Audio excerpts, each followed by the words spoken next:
On behalf of our Chief, General Brown, I want to pass on our appreciation for Afwerx and how important we believe and how integral it is to the future of the Air Force. Now, I follow General Wilson, who was a great champion of this program, and my pledge to him and to you is that I will maintain the advocacy, the support, the enthusiasm that he had for this program, and my challenge is to increase that and help us move even faster.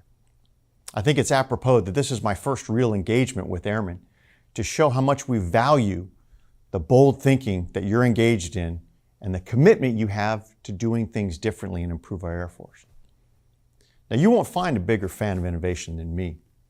It's been in my blood for a long time. And I find that Secretary Barrett said it perfectly when she said, innovation is in our DNA. That means something. That means it flows through all of us. That means it's something that we can all participate in. We can all contribute to make our Air Force better. And that's something that Afwerx really represents. Because we are the service that looks at hard problems differently. We always have. And we've always come up with new and innovative solutions that others perhaps hadn't thought of. And that's good, because our nation never needed us more.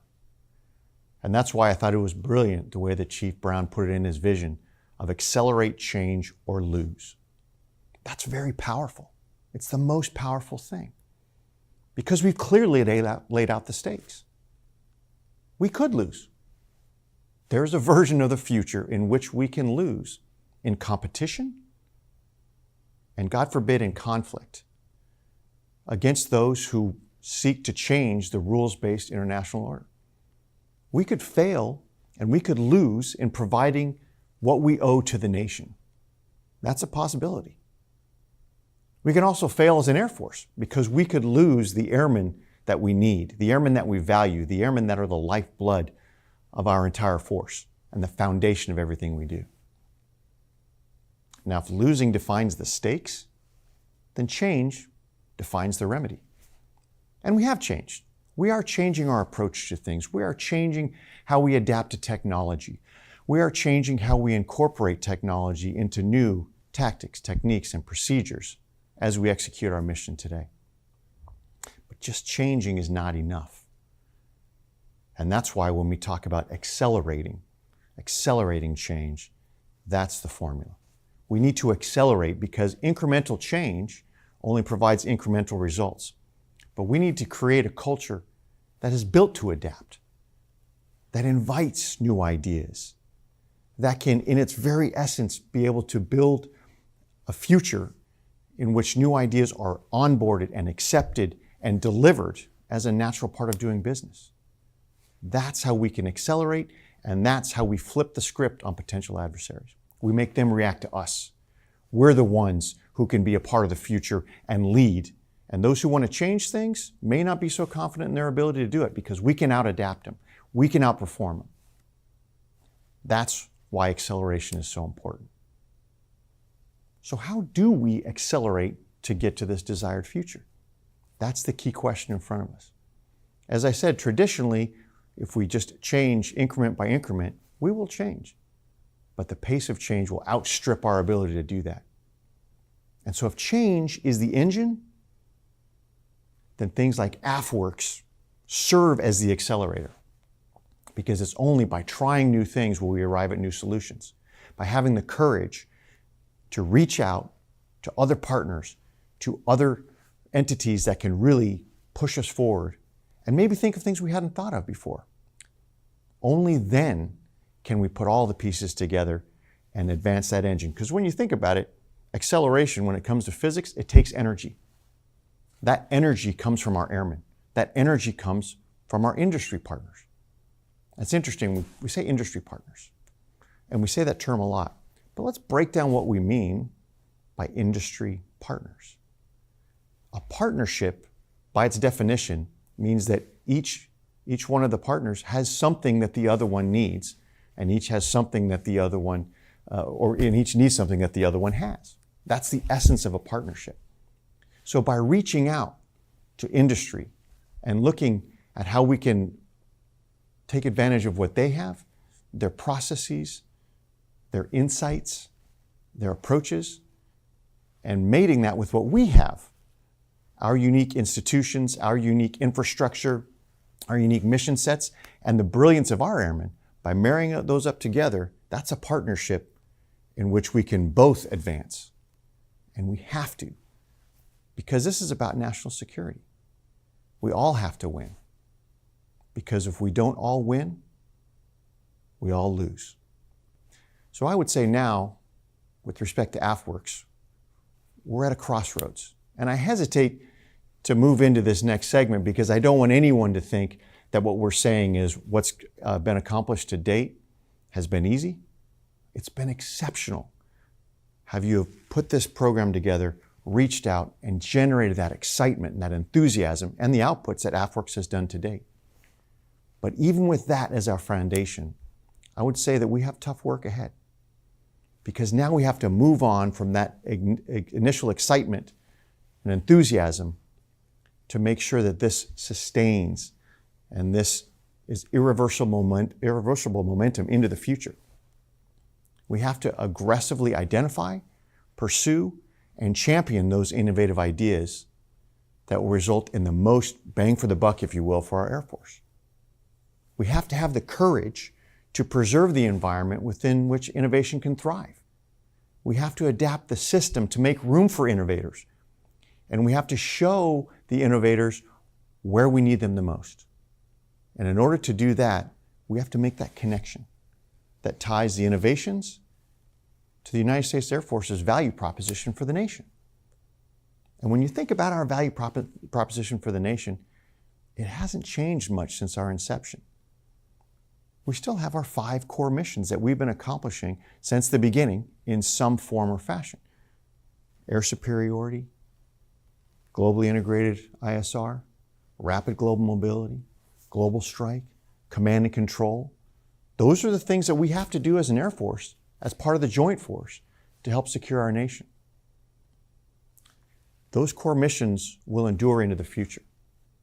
But the manner in which we do them may change. It may have to change. We may not be able to enjoy the ubiquity of air superiority in the way that we had envisioned or had experienced in the past. But we still have to ensure that we have freedom to attack, freedom from attack, in the time and place when it matters to the Joint Force. We may not have the freedom of global mobility in uncontested environments that we had in the past. However, we are still going to have to do that in order to support and sustain our Air Force and the Joint Force. As we better understand the change in the character of warfare, it's becoming increasingly clear that our Air Force must be second to none when it comes to agility, resilience, speed, tempo, and lethality. Those are the attributes around which we need to do our 5 core missions in the future. And in order to do that, 1, our Air Force must be exquisitely connected within the Air Force and connected to the Joint Force. That's the only way you can generate that speed and tempo and agility. We have to be able to dominate in a contested environment, not just with our attack platforms, but as I mentioned, with our mobility platforms, ISR platforms, and our capabilities to do it at speed. Now, having these attributes is great, but if we can't clearly demonstrate that to our competitors in the context of a potential high-end fight, then we might be falling short. So we've got to ensure we're connected. We've got to ensure we can do it in a contested environment. And we have to ensure that our competitors know that about us. And so making that linkage between the brilliance of the innovation of Afwerx into our core missions and the heart and soul of what we provide to the nation in the future, I think is the path we have ahead of us. But as I say this, make no mistake, our Air Force is not broken. We have exceptional airmen executing the mission with precision and with discipline. We have outstanding leaders that navigate constrained resources and excessive demands to ensure that we're getting the mission done in the manner that the nation expects it. The great part about Afwerx is it recognizes this challenge not only of tomorrow, but today, and it can help harness its power to make today's execution even better while we sprint into the future and accelerate that change for the Air Force that we need tomorrow. Now, underpinning all of these ideas I've talked about is our real competitive advantage. That's the people, the American people. From the commitment and the courage and the boldness of our airmen to the insights and innovation within industry, to the wisdom and intellect of academia, and all other associated national security partners. We have to use all of us to generate this energy, that energy that's required to accelerate change. The stakes are high, but with entities like Afwerx and the types of outputs that it produces, how can you not have reason for optimism? This is a great time. Afwerx is a great initiative and a great organization. This is the time to make change and accelerate that. So good luck this week, and thank you very much for what you do. Thanks.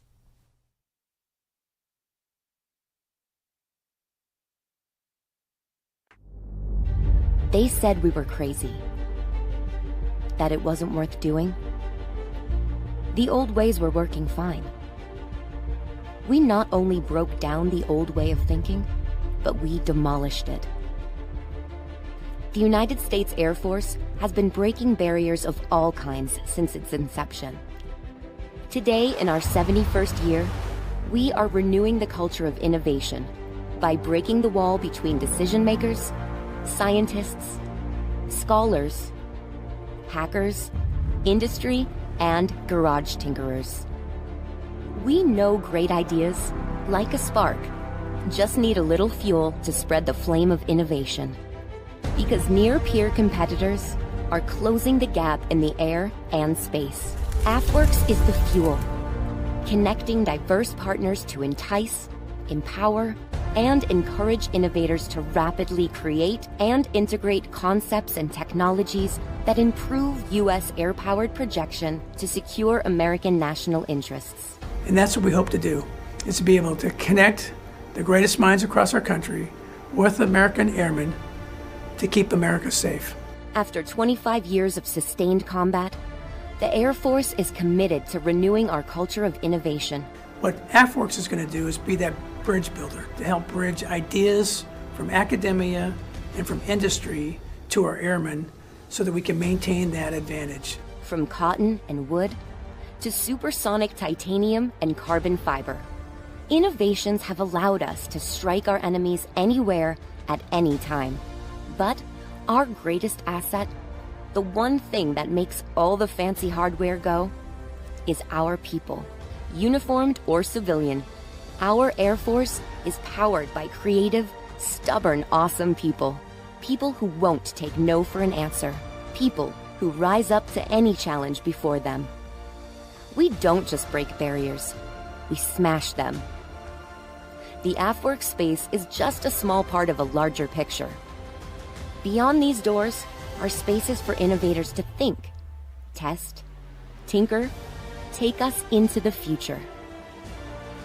It's an inviting space that allows our airmen and our partners the ability to focus solely on the problem at hand. Its very design encourages collaboration. As an intermediary facility that's outside the gate, they can easily get in here. It's also a place that's not your typical space that young people, millennials, older people, whatever, they're all going to want to kind of hang out in. As a student or recently graduated student, resources to do projects is something that is very limited. And being able to go to the Air Force, present a project, then pick it up, and whether it's funding, whether it's money or human resources, experience that they have to help make those projects become reality is something that I see as a big benefit. It facilitates the velocity of ideas, it facilitates the velocity of innovation and collaboration.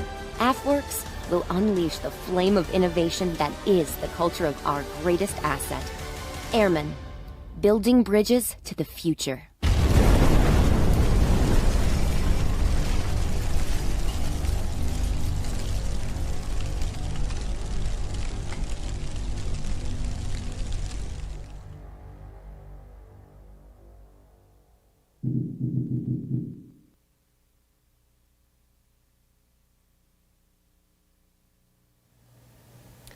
Greetings, everyone, from the Afwerx team. Hey, welcome to an incredible lineup as we transition Afwerx into this next exciting 3.0 phase. My name is James Barella. I'm the Deputy Director of Afwerx, and I'll be your host today. I hope that those of you who joined early were able to enjoy seeing those videos from our senior leaders discussing what excites them about Afwerx. Before we get started, though, I want to introduce the rest of our leadership team up here, beginning with the Director of SpaceWorks, Lieutenant Colonel Walter McMillan, goes by Rock. Rock, great to have you out here today from the SpaceWorks Hub in Los Angeles. Yeah, thanks, Sass. I really appreciate the introduction. What an exciting time it is. Last time we were on this big stage, we introduced SpaceWorks, and it's been an exciting, first year and a half in the seat. I'm even more excited of what's to come. So I know that this is going to be an exciting event as we talk about our new 3.0 effort, and I'm just super excited to be here today. Thanks, Sass. Yeah, thank you. Hey, next up, next to me is Colonel Nathan Diller. He goes by Vidoff. He's joining us here at the Dayton Hub on his last full day of being the director of Afwerx. Vidoff's a graduate of the U.S. Air Force Academy. He's an F-16 test pilot. He's got master's degrees from both MIT and Harvard. Vidoff, welcome back to Ohio, and thanks for being here with us today. Sass, thanks a lot. Thanks for the incredible work that you've done helping lead this team here in Dayton as we have this Afwerx worldwide effort that we've really going to have a chance to dig into, see some of the really remarkable steps that this organization has taken with all of your help, with incredible teammates that we have certainly here internal to the Air Force Research Laboratory, the Air Force Materiel Command, and then more broadly across this broad set of stakeholders that we have in industry, with the investors, and even across the entire interagency. So this is a great opportunity as we make this transition from this 1.0 to this 2.0 effort. And now, what a really incredible opportunity to spend this last day here in Afwerx, in particular with my recently newfound teammate who will lead Afwerx forward in the 3.0 era. Colonel Elliot Neo Lee is coming from a background, first starting in my alma mater at the Air Force Academy, went on to move eventually into the test pilot school, graduate of the Air Force Institute of Technologies, a really great amount of work that he did in the test community, went on to work in program management, exciting programs like the B-21 that was just rolled out last week, other classified programs across air and space. And so as we go forward into this next step of a one lab supporting two services, this Afwerx and the SpaceWorks, you absolutely could not find a better leader than Colonel Lee to step forward. Neo, thanks for joining us. Thanks for stepping up to this exciting opportunity and this incredible team. Happy to have you here, and really welcome to the exciting things that are happening in Afwerx in this next step. Yeah, Vidal, thanks so much. It's an honor to be here. It's really humbling to step up and be the leader of Afwerx, coming into a very dynamic organization. And I'm excited. I'm excited about all the things that we're going to go do here, about tapping into the innovation that's out there in the private sector. If you're here with us today, thanks for joining us as we talk about where we're going to go with Afwerx over the next few years. I look forward to accelerating change with you. And with that, Sass, let's talk about what's on the agenda today. Let's do that. Perfect. We really do have an incredible lineup today. We're going to talk about where Afwerx has been, where Afwerx is going. So we're going to start right back with Vidoff, who's going to talk about these Afwerx successes that started out at the initial launch, and they continue until today. And then Neo is going to take over and introduce some of these initiatives that are underpinning the rollout of Afwerx 3.0. From there, we're going to go back to Rock. Rock's going to give you a deep dive into SpaceWorks. And then what we'll do is we'll vector over into the Afwerx mission areas. We like to frame these mission areas in terms of technology and talent and transition. And those correspond to our AFVentures, our Spark, and our Prime divisions.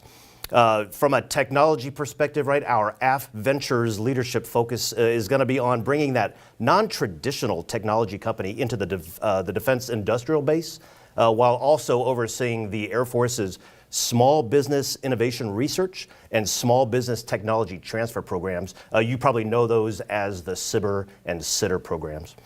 So from technology, we'll roll over to talent. And on the talent side, our Spark team is going to highlight how we can empower and energize our Airmen and our Guardians as they incorporate innovation principles into their own organizations and they solve problems there from a grassroots perspective. And then we'll go over to transition. And on the transition side, our prime team is going to give examples of how they identify and accelerate that dual use technology that provides defense capabilities as well as commercial success stories. Now, all of that world-class activity really needs some world-class support. And we've got world-class support, and we want to talk to you about that as well today. Our contracting team is going to share some lessons learned of how they can work rapidly and innovatively and do so to award thousands of contracts every single year. On top of that, our lean and our strong finance team, which has some no-kidding rock stars, they're going to talk to you about how they can manage this annual budget of over $1 billion per year with a small yet lean team. And really the foundation that of this entire geographically dispersed organization is our operations team, and they're going to talk to you about some of the key support functions that keeps this innovation engine finely tuned. After all that, we're going to do some Q&A. And that way we can hear from you and what you want to know about, and we can answer some questions for you live and in real time. So, big packed agenda, looking forward to it, excited. Vidaf, you want to kick this off? Yeah, absolutely. So please do post those questions that you have out there, either on our Zoom channel, there on YouTube, either one. We'll be collecting those throughout the time. And you know, I think that's actually a really important segue as we talk, how did we get here today? And it really started with those innovators, you know, going back 2017, eventually a launch of Afwerx 1.0. At that time, it didn't necessarily have its follow-on versions, but Afwerx, there in January of 2018, with our Secretary of the Air Force, with the Vice President of the United States, saying we need to think differently how we are going to address the broader community that really might have a lot to offer as we look at the challenges globally today. How do we start to adjust our culture? How do we approach with a different level of humility an idea that great things could come outside of potentially our standard traditional defense industrial base, outside of where I got to spend a lot of quality time in the Pentagon, outside of the walls of the Pentagon, and using really a full suite of opportunities that have been provided by the Congress in the way we transition capabilities across this valley of death. And so it started with that 1.0 version that gave an opportunity to really think about how we bring in new ideas, how do we do that differently. And so from that, we had multiple different innovations that sprouted. The first was obviously just this airman innovation. How do we take ideas that are on the flight line and turn challenges really into opportunities for solutions? So that was with the Afwerx team in its 1.0 instantiation. There's also this notion that there's a lot of capital out there, a lot of talent out there that we haven't necessarily tapped into. And so AFVentures launched multiple initial experiments in this open topic idea and quickly saw that was a pretty compelling way to reduce barriers to entry, to bring in that outside capital, that outside talent that otherwise we might not have access to. The next was an opportunity in the middle of COVID where we actually came to this virtual environment with the Agility Prime program. After hopes of being able to fly these new aircraft at a launch at South by Southwest, COVID quickly locked down the world, and we launched Agility Prime, which was this concept that there are emerging technologies that are out there that, with a little bit of a nudge from the Air Force, it's actually possible to not only unlock a huge commercial market, but also provide, again, access to that talent, that technology, and to capital that, again, might not be possible. Creating all of this, this open front door was the Small Business Innovation Center of Excellence, who was rapidly coming up with new approaches to contracting, new approaches to financial management to reduce those burdens, to expedite, make sure that we stay relevant. And then certainly last but not least was we've had a new Space Force that sprung up in the middle of all this. And truly some of the greatest innovations both in processes and in products has come from that space. And so in the summer of 2020, we merged these different capabilities together into one Afwerx 2.0. And anyone who's dealt with mergers before understands the challenge, but really I think what we're going to see is we moved very quickly from these different innovation organizations and slowly started bringing them together, realizing that these different innovations actually flow together to create a capability organization. And so Afwerx moved into the Air Force Materiel Command. This is the engine that creates all of the great capabilities that we have, and into the Air Force Research Laboratory. And so during that period, with Ventures, now over $1 billion budget, bringing over 2,200 companies, taking over 26 companies in partnership that have started as small businesses and are now those large $1 billion endeavors.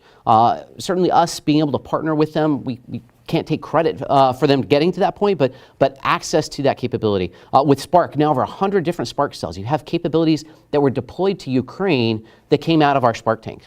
When we look at the Agility Prime program, just this year, the first airman to ever fly in an electric aircraft, or 5 flying prototypes since that began, and continuing to leverage that external capital out there, bring in some of the most exciting technologies from large electrical power systems to autonomous systems to advanced manufacturing. And so I think we'll have an opportunity to hear from the team today on some of those things where we have, I think, seen some great success in conjunction with the great partnerships out there. But most importantly, we've been able, I think, to take feedback from all of you and realize where we can take the next step. How do we get to recurring revenue for the companies that are out there? How do we get to fielded capability? And you'll hear about those lessons and how, under the leadership of Colonel Lee, he will take this organization and all the associated partnerships to that next level in Afwerx 3.0. So Neo, over to you to tell us a little bit of an idea of what this looks like going forward.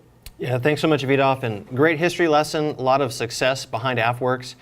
I'd like to start by talking about why do a 3.0? Why should we reorganize and relaunch?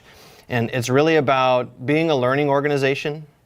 It's about looking at what we have done under 2.0, seeing that wild success. When we brought together the divisions, Spark, Ventures, and Prime, we saw an increase in transitions. We saw 100% execution of that SITR portfolio 2 years in a row, all indicators that this was the right thing to do.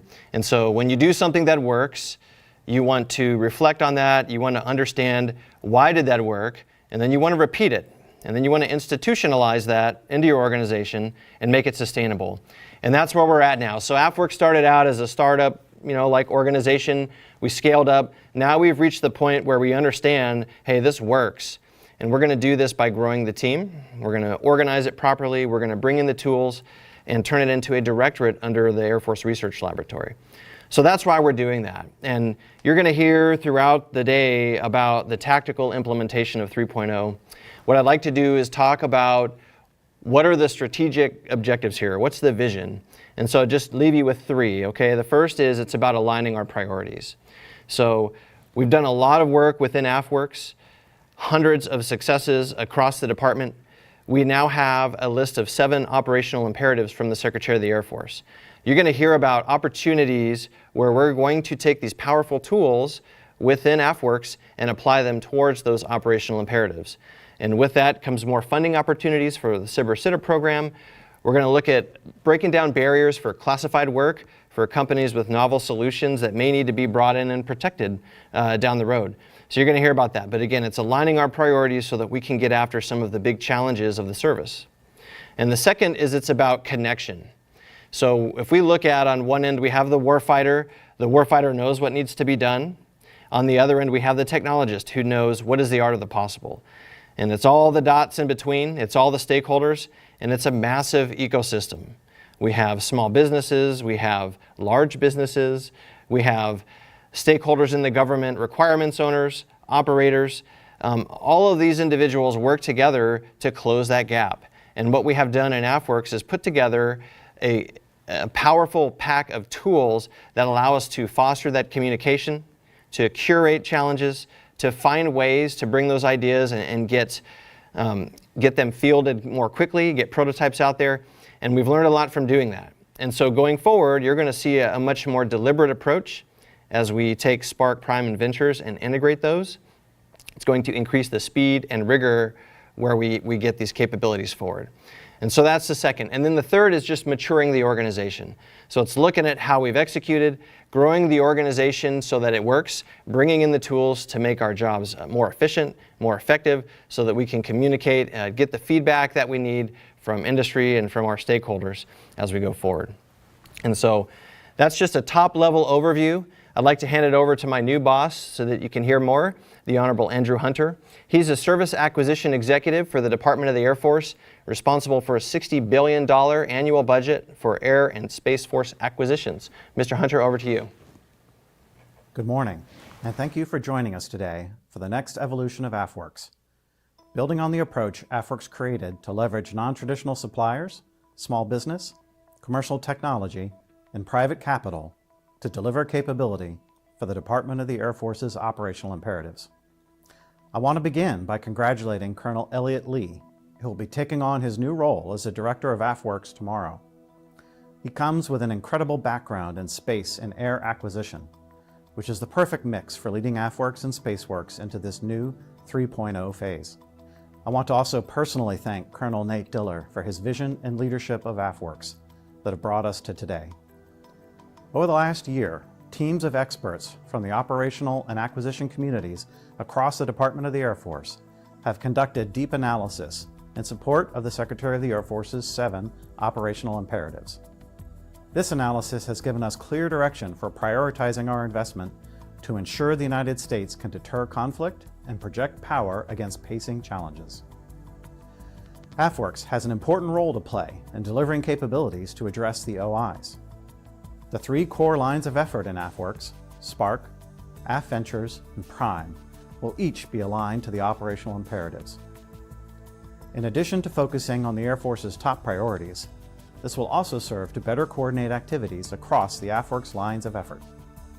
In Afwerx 2.0, the Afwerx Spark teams were key touchpoints with the warfighter and the innovation ecosystem in our Department of the Air Force. In Afwerx 3.0, Afwerx Spark teams can facilitate more deliberate and iterative engagement on Afwerx projects with the warfighter from conception to fielding. The AFVentures line of effort has had a positive impact in expanding the Air Force's access to the innovation base and leveraging private capital. In Afwerx 2.0, over 70% of the companies that AFVentures worked with were new to the Department of the Air Force. Afwerx projects were also highly successful in leveraging venture capital and other sources of private investment.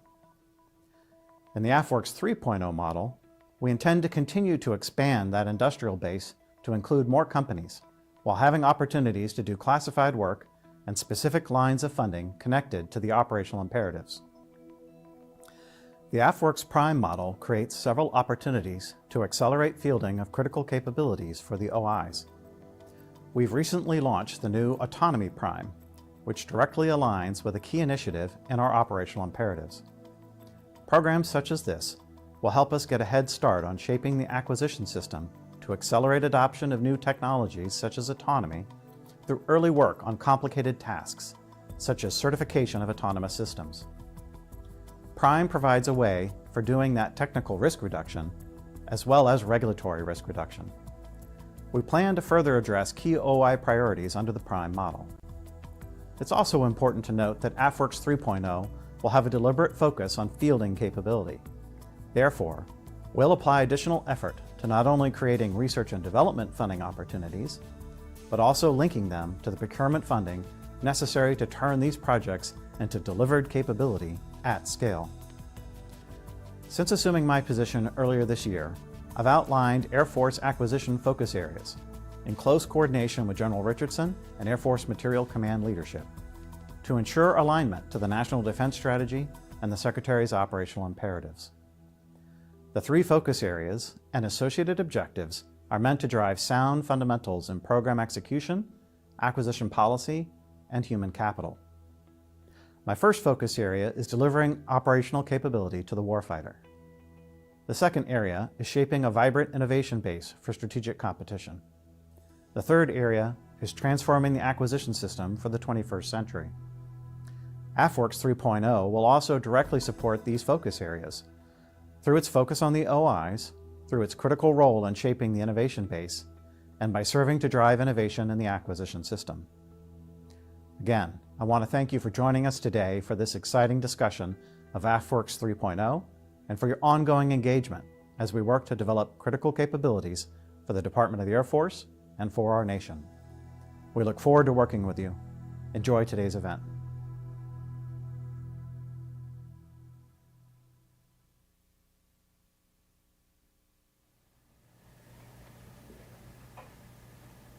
Ms. Turner, thanks so much for those outstanding comments. Thanks so much for your leadership in helping us evolve Afwerx into this 3.0 version.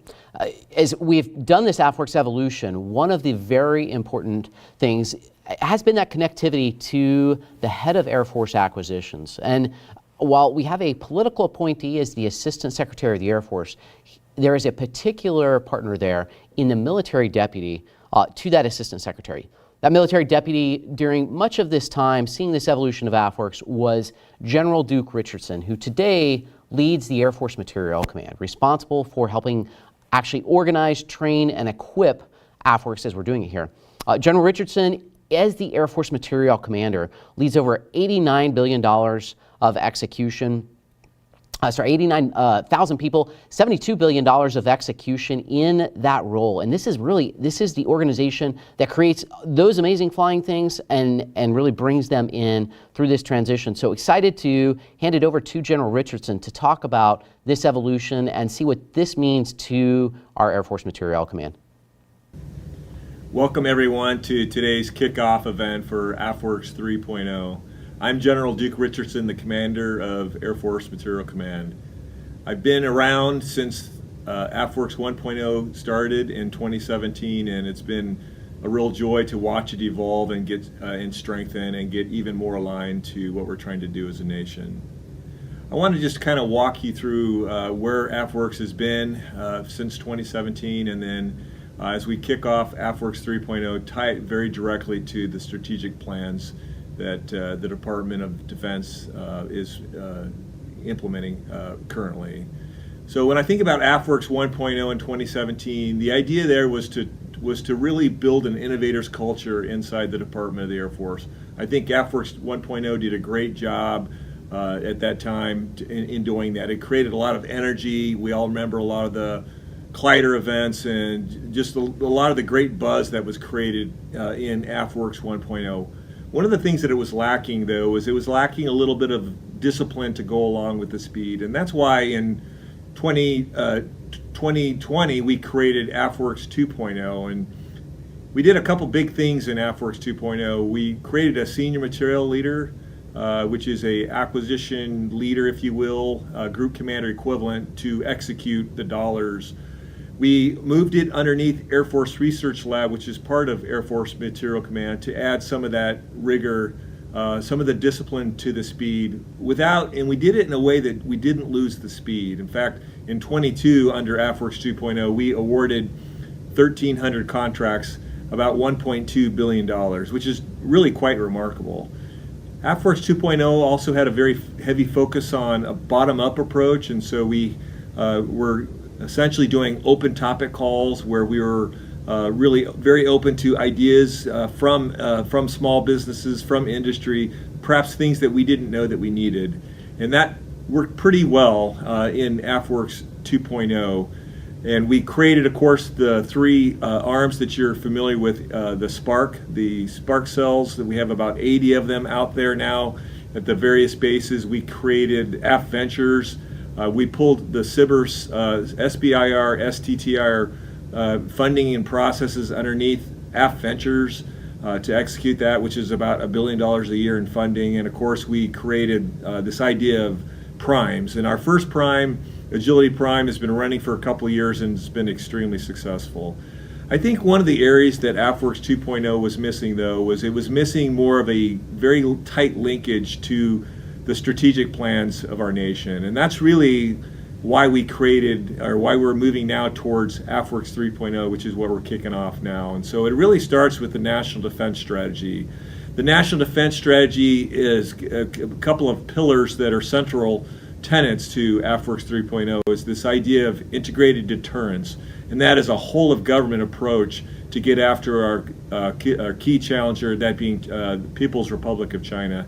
And so Afwerx 3.0 is really an extension of that idea, this integrated deterrence idea, where we get the integration of all of the Air Force behind Afwerx 3.0. Another aspect of the National Defense Strategy is the idea of alliances, and so Afwerx is really very much about alliances. Alliances across the Department of the Air Force, alliances with industry, to the lowest levels of industry. And so there's a very large focus in the National Defense Strategy in Afwerx 3.0.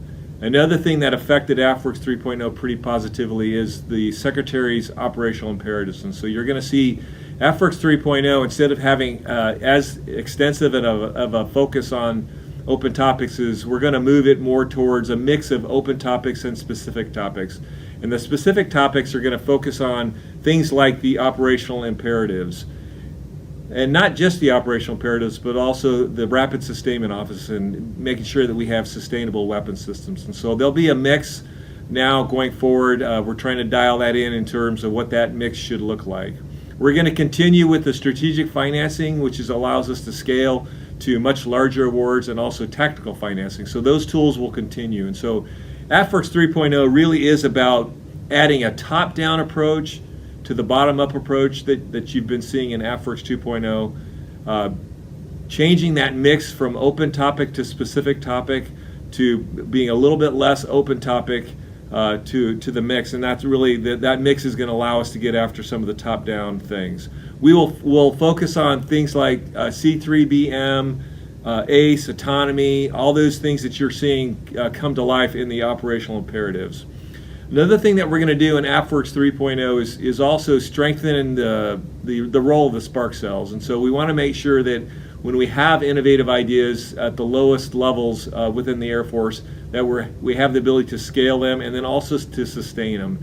Because really that's what we need to get those ideas across the valley of death, is to get them into production, and then not just production, but make sure that we can sustain them going forward. And so we're starting a new era here. We've got a leadership change that's going to occur as we launch Afwerx 3.0.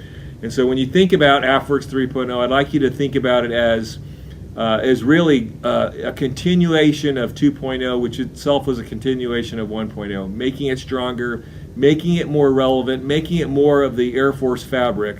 At this point of the evolution, I would be surprised if you found a senior leader in the Air Force that isn't very familiar with the work of Afwerx 3.0. And so this is a great opportunity to make it even stronger, to make it even more relevant. So I invite you to join me today as we launch Afwerx 3.0 and help it grow even stronger. So thank you, everybody.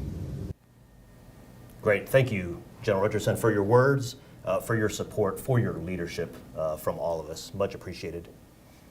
The Air Force Research Laboratory is the primary scientific research and development center for the entire Department of the Air Force. It's got a diverse portfolio that ranges all the way from basic fundamental research up to advanced technology development. AFRL is one lab supporting two services, the United States Air Force and the United States Space Force.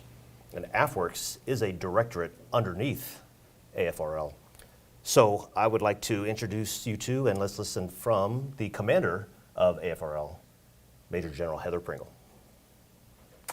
Welcome, everyone. It's great to be a part of the Afwerx 3.0 rollout. I'm Heather Pringle, the commander of the Air Force Research Lab and Technology Executive Officer. And I'm here to tell you a little about Afwerx's history as part of the research lab and where it's going in 2023. Of course, you heard from General Richardson that Afwerx joined the Air Force Research Lab team in 2020, and what an amazing journey it has been.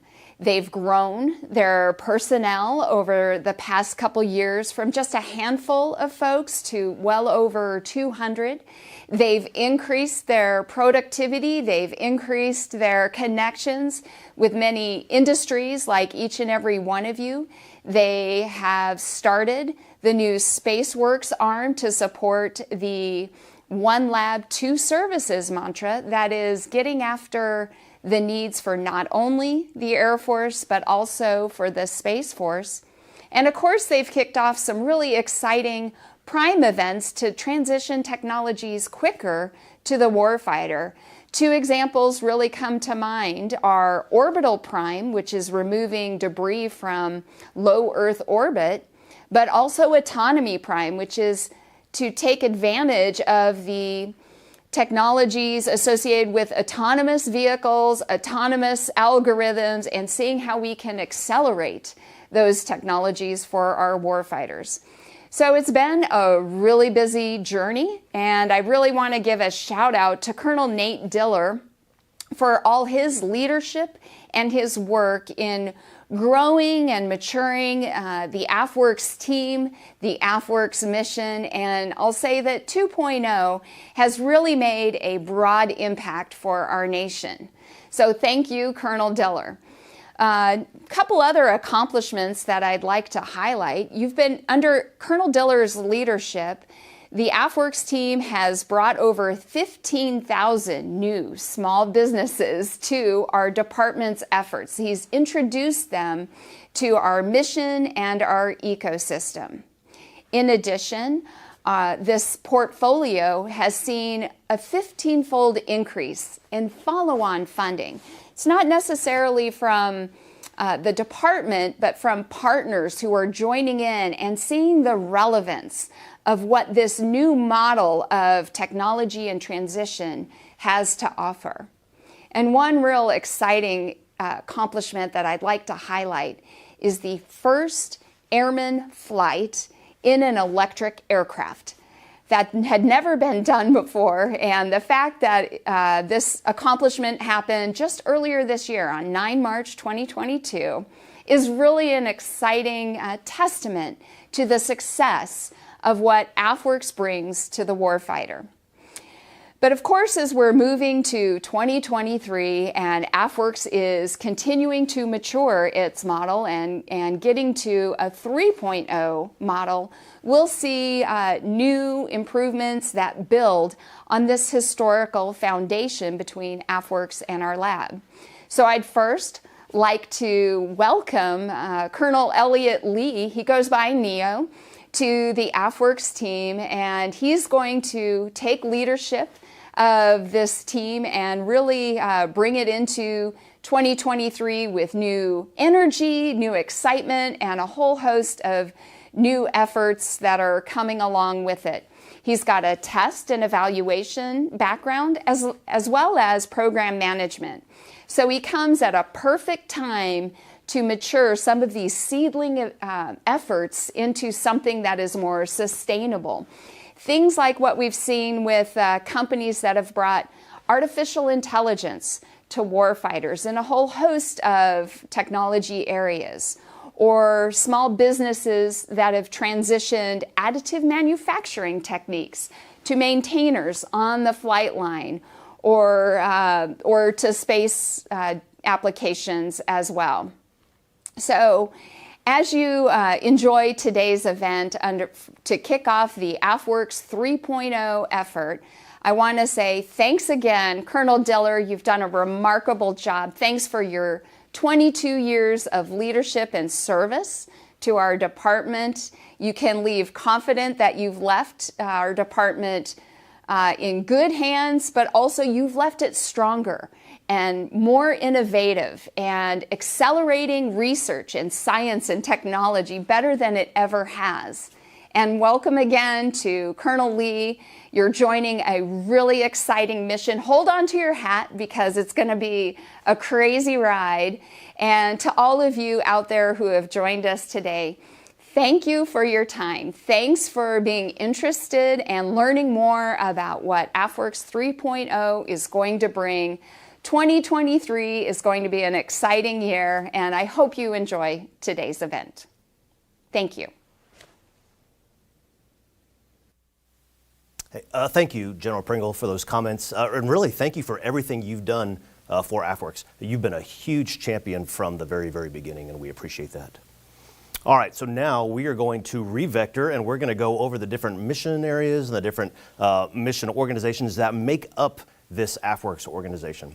So first up is SpaceWorks. So SpaceWorks is the innovation arm of the U.S. Space Force, and they are a key and vital part of the Afwerx team. So before we hear from Rock again, I'd like you to go ahead and enjoy this introductory video.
Thank you, Sass. So in December 2020, we announced the stand-up of SpaceWorks. We announced this new initiative that was going to fall under the Afwerx team. And shortly after that announcement, my team and I, we set forth in designing how this organization was going to look. This organization was not designed just by my small team, but it was designed with feedback from members throughout the ecosystem, from industry partners, from members in academia, and members within the government. And starting in August 2021, we actually had our official stand-up of SpaceWorks. What we learned during the planning stages of standing up SpaceWorks was that what members in the ecosystem wanted SpaceWorks to do was to be facilitators throughout the ecosystem, to facilitate a platform for innovators to innovate upon.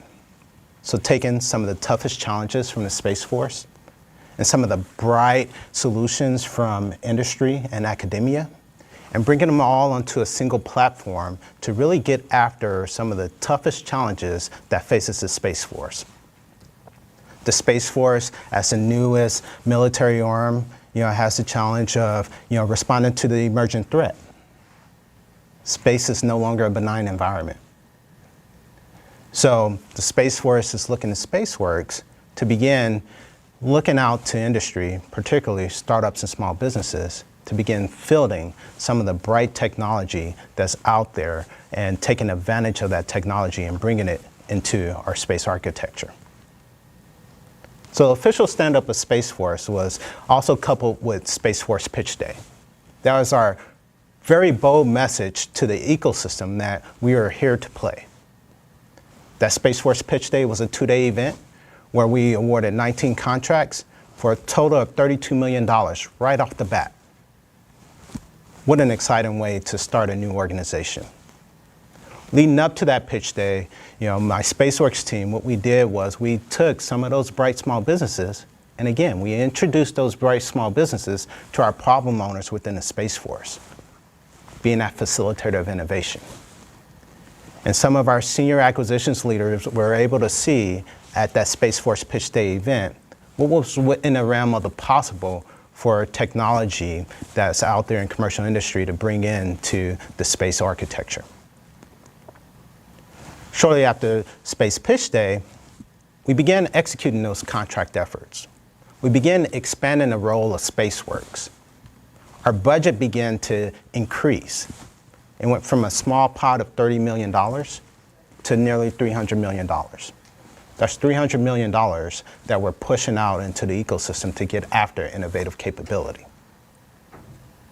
That was our first iteration of SpaceWorks under Afwerx 2.0. One of the foundational elements of SpaceWorks is that close partnership with the space operator, our guardian.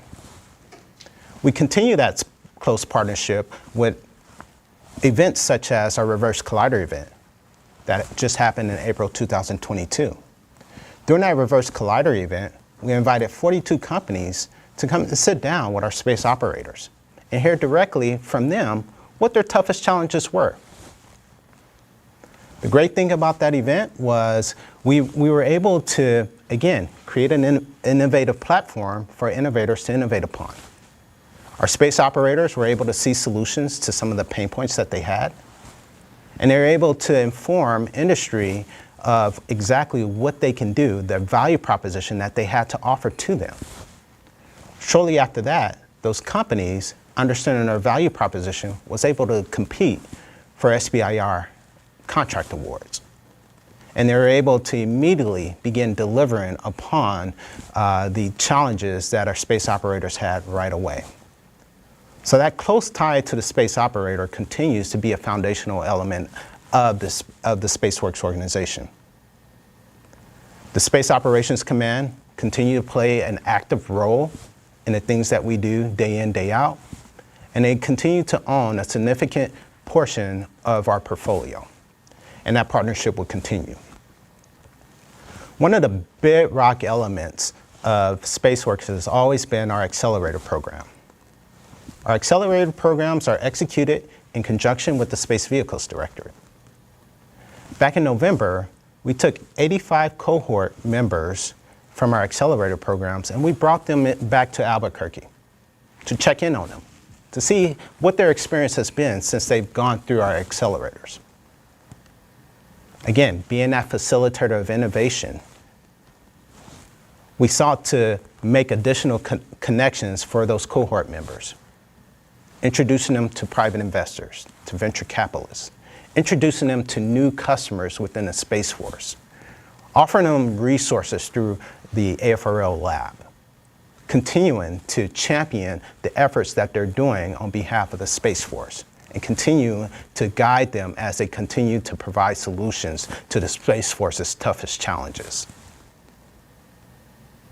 Now, there was one more initiative that was announced in this first iteration of SpaceWorks, and that was our Orbital Prime program. Orbital Prime was announced in November 2021. And oh my, I'm so amazed at how industry responded. Industry and academia responded to our first call within Orbital Prime. Our first call for a sitter solicitation garnered nearly 300 contract proposals. Amazing. Shortly after that, we awarded our sitter Phase 1 contracts, and we began to learn about the mix of technology out there that's getting after active debris remediation. Once we started to take a look at that mix of technology, we took some of those concepts and we began to introduce those concepts to our acquirers, to our operators. And what we found was really what we were getting after with active debris remediation was building the footprint and foundational elements to build a logistics and maintenance capability for the space layer. I can tell you, our Guardians are very excited about the mix of technology that they're already seeing. There's tons of excitement behind Orbital Prime. And as General Purdy down in Florida at Patrick Air Force Space Force Base stands up his Assured Access to Space mission area, he's looking at Orbital Prime to really shape how that mission area gets after in-space servicing and manufacturing. All these efforts were started with Orbital Prime. We have a champion and a PEO for Assured Access to Space that is looking closely at Orbital Prime to really shape its mission area and really inform where long-term investment is going to be driven. One of the key lessons we learned from Orbital Prime was if you send out a bold message of what you're looking for, industry is going to respond. Our acquisition leadership is looking at those additional bold messages to send out and leverage SpaceWorks again as that platform for us to innovate upon. So what's next for SpaceWorks?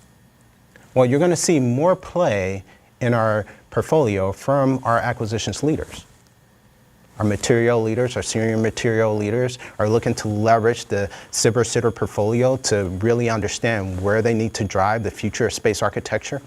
And SpaceWorks want to be able to offer up those trades for them. I'm super excited for our latest partnership with the Tactically Responsive Space Program Office. This spring, please look for our solicitation in our standard SBIR-SITR cycle that focuses on the key elements that Tactically Responsive Space is trying to get after. Like Orbital Prime, we're sending out a very clear, bold message of where we want to drive SBIR-SITR investment. And Tactically Responsive Space is one of our next mission areas that we're going to begin to focus on. So what can you expect from that call? You can expect us to look for technologies getting after responsive launch, rapid logistics, commercial data services, and then we're also focusing on those key mission areas that's going to really enable tactically responsive space to scale at the pace that they want to go to. So the key mission areas that they're getting after is going to be space domain awareness, space control, SATCOM, tactical ISR. So with that said, just like Orbital Prime, we saw that very bold and great response from industry and academia. We're looking for the same as we transition into this Afwerx 3.0. We're sending a very clear message of our priorities, what we're getting after to align with the SecAF's operational imperatives, and tactically responsive space is that next step that we're taking. So we're being very clear on what we need, and I'm super excited to see how the ecosystem responds. Thank you, Seth. Oh, hey, thank you, Ron. Seriously, I'm super excited as well. Appreciate you being here today. Always great seeing you. And thank you for what you're doing to help make sure that these bonds between air and space keep getting stronger, because that's where we're headed. So much appreciated. All right. So hey, we're going to now talk about AFVentures. So again, we talked about it before. AFVentures invests in some of these emerging technologies in order to scale them up to Department of the Air Force capabilities. Other things that does is it strengthens our U.S. industrial base. It also incentivizes investment in national security interests. And one of the major focuses of AFVentures, as you heard Rock talk about earlier, is the Department of the Air Force SBIR-SITR program. So just as a reminder, SBIR-SITR stands for the Air Force's Small Business Innovation Research, or SBIR, and Small Business Technology Transfer, or SITR. So we're going to hear about SBIR-SITR programs, we're going to hear about AFVentures, we're going to hear about where they're going, and we're going to hear all this from Major Adam Sheridan. But before we do that, enjoy this introduction video for AFVentures.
Hey, good afternoon, everyone. I'm Adam Sheridan. I'm really excited to tell you all about AFVentures, what we do, and the impacts and opportunities that Afwerx 3.0 are going to bring. So with that, let's jump into the slides. As a division of Afwerx, AFVentures manages the Department of the Air Force's SBIR-SITR program. Like Sass mentioned, SBIR stands for Small Business Innovative Research, and SITR's Small Business Technology Transfer. These are research and development programs that fall under the Small Business Administrations Program, established by Congress in 1982 and 1992. These were established because of the importance of America's small businesses and their crucial impact on the national industrial base. Specifically, this program is here to serve small businesses while also meeting our defense needs. SBIR and SITR are very similar in that they both solicit proposals from small businesses to award funding in order to conduct R&D and meet government needs and missions. The main difference between the two is that SITR requires small businesses to partner with research institutes. And by research institutes, we're talking about universities, federally funded research and development centers, and qualified nonprofits. Both SBIR and SITR have the same program structure, and that's part of a three-phase commercialization program. Phase one is the discovery phase, where we're casting that wide net to identify new technologies and conduct feasibility studies. Then phase two is a prototyping stage, where we take the best ideas and leverage a close collaboration between the small business and a specific Air Force or Space Force organization to develop and test an innovative solution. Finally, phase three, which is the transition stage. And this is where the capability moves from the SBIR-SITR R&D program directly into the hands of the final customer and end user. Phase threes are a fantastic opportunity because it can leverage and streamline government contracting methods due to competition requirements already being met during phase ones and phase twos. This is incredible for both small businesses and government organizations because it can cut months from the acquisition cycle.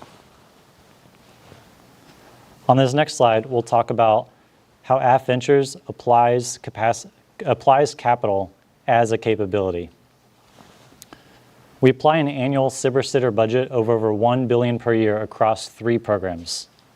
Those 3 programs are Open Topic, Specific Topic, and StratFi TACFi. With Open Topic, it is truly open, meaning that it's technology and sector agnostic. We're seeking any technology that can potentially meet an Air Force or Space Force need. We're targeting dual-use technologies, meaning that it can be applied in both defense and non-defense markets, which helps our companies ensure long-term economic viability. With an open topic, small businesses can propose any solution utilizing any technology, and then we within Afwerx will evaluate against our defense needs to determine if there's a match. The Department of the Air Force has paved the way with Open Topic and has seen so much success in this program, it's now congressionally mandated that all federal agencies with a cyber program implement a version of our Open Topic. Now with Specific Topic, the Department of the Air Force has a particular problem set with clearly defined requirements. Now, in this case, we're asking small businesses to propose innovative solutions against these clearly defined requirements, which are often needs unique to the Department of Defense. Specific Topic and Open Topic are used as powerful complements to each other to fulfill both our known needs and our unknown needs. Our last program within CyberSitter is StratFi TACFi, which stands for Strategic Funding Increase and Tactical Funding Increase. This program is used to scale Phase 2 efforts to achieve better technology transitions through de-risk developments and pairing with multiple transition-focused partners. This program leverages outside investments with both government and non-government matching funds. This next slide illustrates how our program works. Our CyberSitter program is intentionally structured like a funnel, like any good R&D program should be. Like I said earlier, we cast that wide net at Phase 1 to discover as many innovative solutions as possible, and we award roughly 1,000 of these contracts per year. Each contract is typically 3 to 9 months of performance and up to $150,000 per award to complete that feasibility study. After the feasibility studies are complete, we then down select prior to our Phase 2s, which is our prototyping stage. We award roughly 500 of these per year, which includes both the Phase 1 to Phase 2 follow-ons and direct to Phase 2s. These contracts are typically around 2 years and $1.25 million. This again is where the small businesses work closely with Air Force and Space Force organizations to develop and test their innovative solution. We also award roughly 100 TACFIs and 15 StratFIs each year. This program requires matching funds because it's our scaling phase, and it ensures that small businesses are matched adequately to the right government partners to improve the likelihood of a successful scaling and transition. And finally, like I mentioned earlier, Phase 3 is the end goal for our CyberSitter program. This is the final transition from the Cyber program to a government customer. And it uses non-Cyber funding, meaning the Cyber of that government customer. As long as it continues, derives, or extends from that Phase 1 or Phase 2 contract, it can use that streamlined acquisition process we talked about earlier because, again, those competition requirements have already been met. Because of that, Phase 3s are a fantastic opportunity for both companies and our government partners, and we're always looking for ways to spread the word and share resources on Phase 3s. The next few slides will show our schedules and solicitations so small businesses and government partners can better plan and know when to expect Cyber and Sitter opportunities. These are all published on our website, afwerx.com, and we post them to our social media accounts too. This first calendar is for Open Topic, which has 2 Phase 1s and 2 direct to Phase 2 opportunities per year. These are released evenly throughout the year and also consistently across years. Each of these opportunities begins with a solicitation window, which is where small businesses can submit their proposed solutions. And once that solicitation closes, then it's with Afwerx for our evaluations and internal reviews prior to creating a selection list and ultimately contract awards. We target a 75 to 90-day window between when the solicitation closes and contract award. Our schedule is very consistent, So by keeping an eye on our upcoming solicitations, you'll know what to expect. This next chart is for a specific topic, which has 3 annual releases that generally happen the same time frame every year. This chart shows when our solicitations open and close, which is, again, the window for small businesses to submit their proposals. And it also shows our expected award timelines for each solicitation. We target a 90-day window, and we're mandated to be within 180 days. And again, this is the window from solicitation close to contract award. Similar to Open Topic, you can keep your eye on our schedule to know when opportunities are released and what to expect. The next 2 slides show our current and upcoming solicitations. Specific Topic is colored in black, Open Topic is colored in blue. The Specific Topic had 2 solicitations recently closed. 22.2b, we're expecting contract awards this month, and 22.4d, we're expecting contract awards in August. For Open Topic, we just had a Directive Phase 2 solicitation close a couple weeks ago, a couple days before Thanksgiving, and right now our team's hard at work finishing our internal evaluations and technical reviews prior to making our select list, which we're preparing for contract awards in February. This chart illustrates our next solicitations. For a Specific Topic, we've got the 23.1a solicitation planned to open in early February, which will close a month later. We've also got 23.3c that's opening in September and closing a month later. For Open Topic, our next solicitation will be released in roughly 1 month in early January, and that opportunity will remain open for 45 days until the end of February. So for our small businesses, these are the windows for your chances to work with us in the SBIR program. All right, and this next slide shows the program status for StratFi TechFi. All of our program year 2022 StratFis are currently in board review, which is a detailed evaluation of each capability package completed by a team with a wide range of expertise. We anticipate all select notifications to be released soon after the new year. All right, this next slide is the shortest, but it's actually the one I'm most excited about. Afwerx 3.0 will bring incredible opportunities to the SBIR program for the Air Force, Space Force, and our small businesses. First, we're adding specific topics that will focus on our operational imperatives, which has massive involvement across our senior leadership.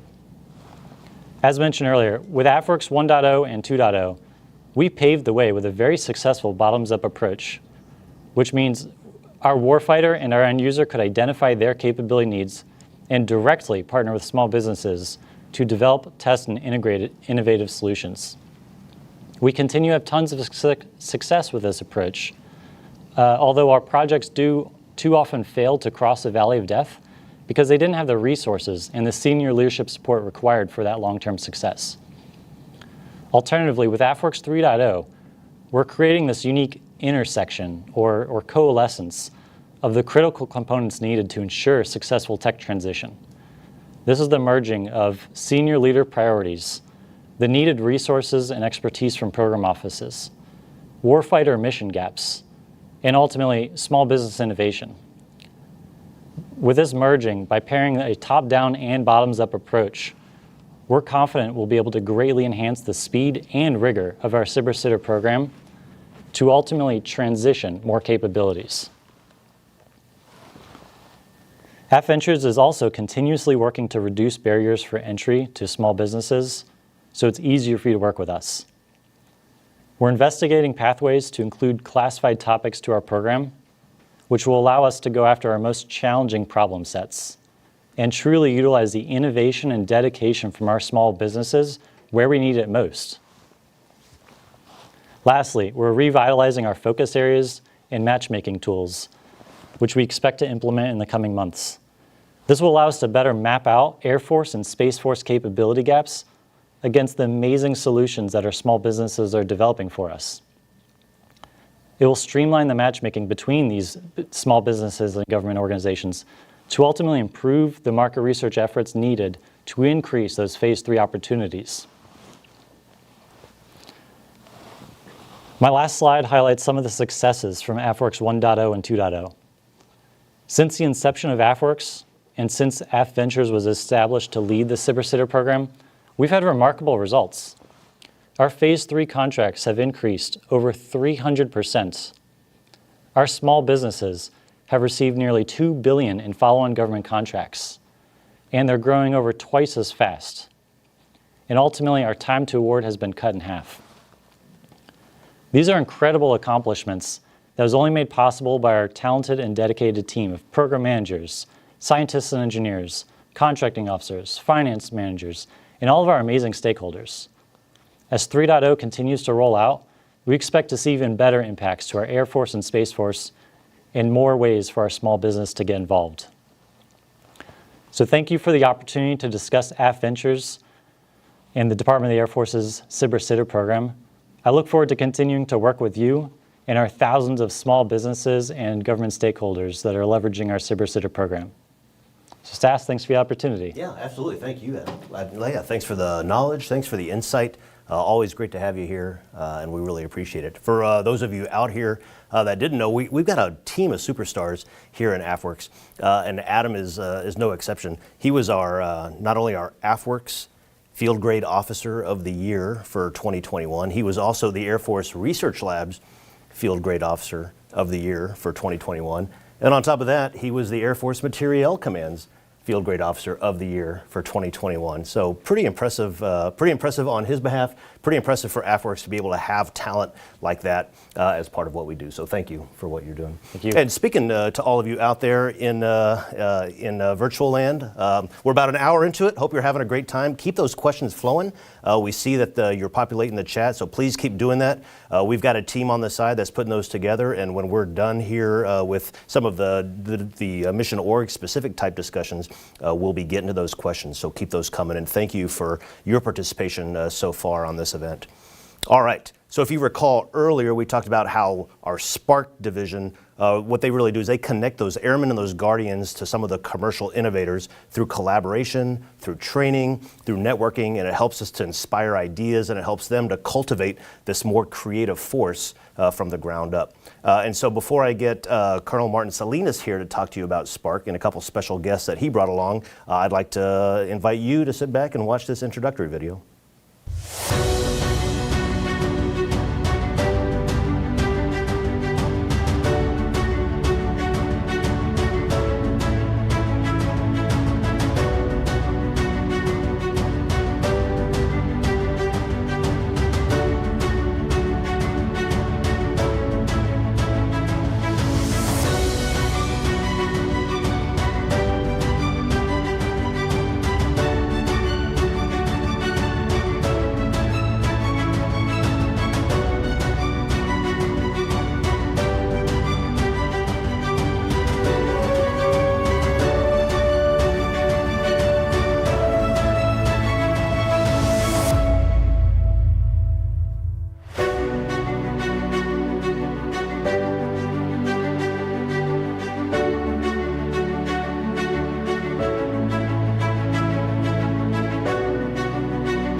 Hi everybody, I'm Colonel Martin Salinas with Spark. Today I've got Garrett Custins with me. And Garrett, what was interesting in that last discussion, I heard them talking about bottom-up and top-down innovation. You've been at the epicenter of Spark from the very beginning when our leadership from the Department of the Air Force pointed for the outfield and said, you know what we really need to do is we really got to find ways to build a culture of innovation, start empowering innovators, again, from that ground up capacity, but also bring capability from industry with and to our users out there in the field, our operators, and really help us start accelerating results. You and I talk a lot about, it's great to have that, we have over 108 global innovation cells around the world, a lot of supply of great ideas. I think we've done an outstanding job as an Air Force when we built that culture to establish a humongous supply side of great innovation. Afwerx has a really amazing portfolio of capability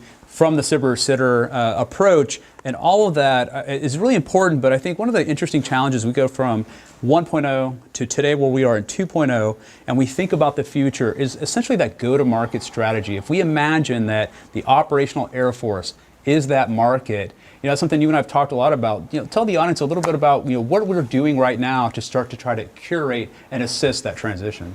Yeah, I think you absolutely hit on it. And starting from the beginning, starting with the root cause of the problem, it's really interesting to see where we started, where we're at today, and where we're going.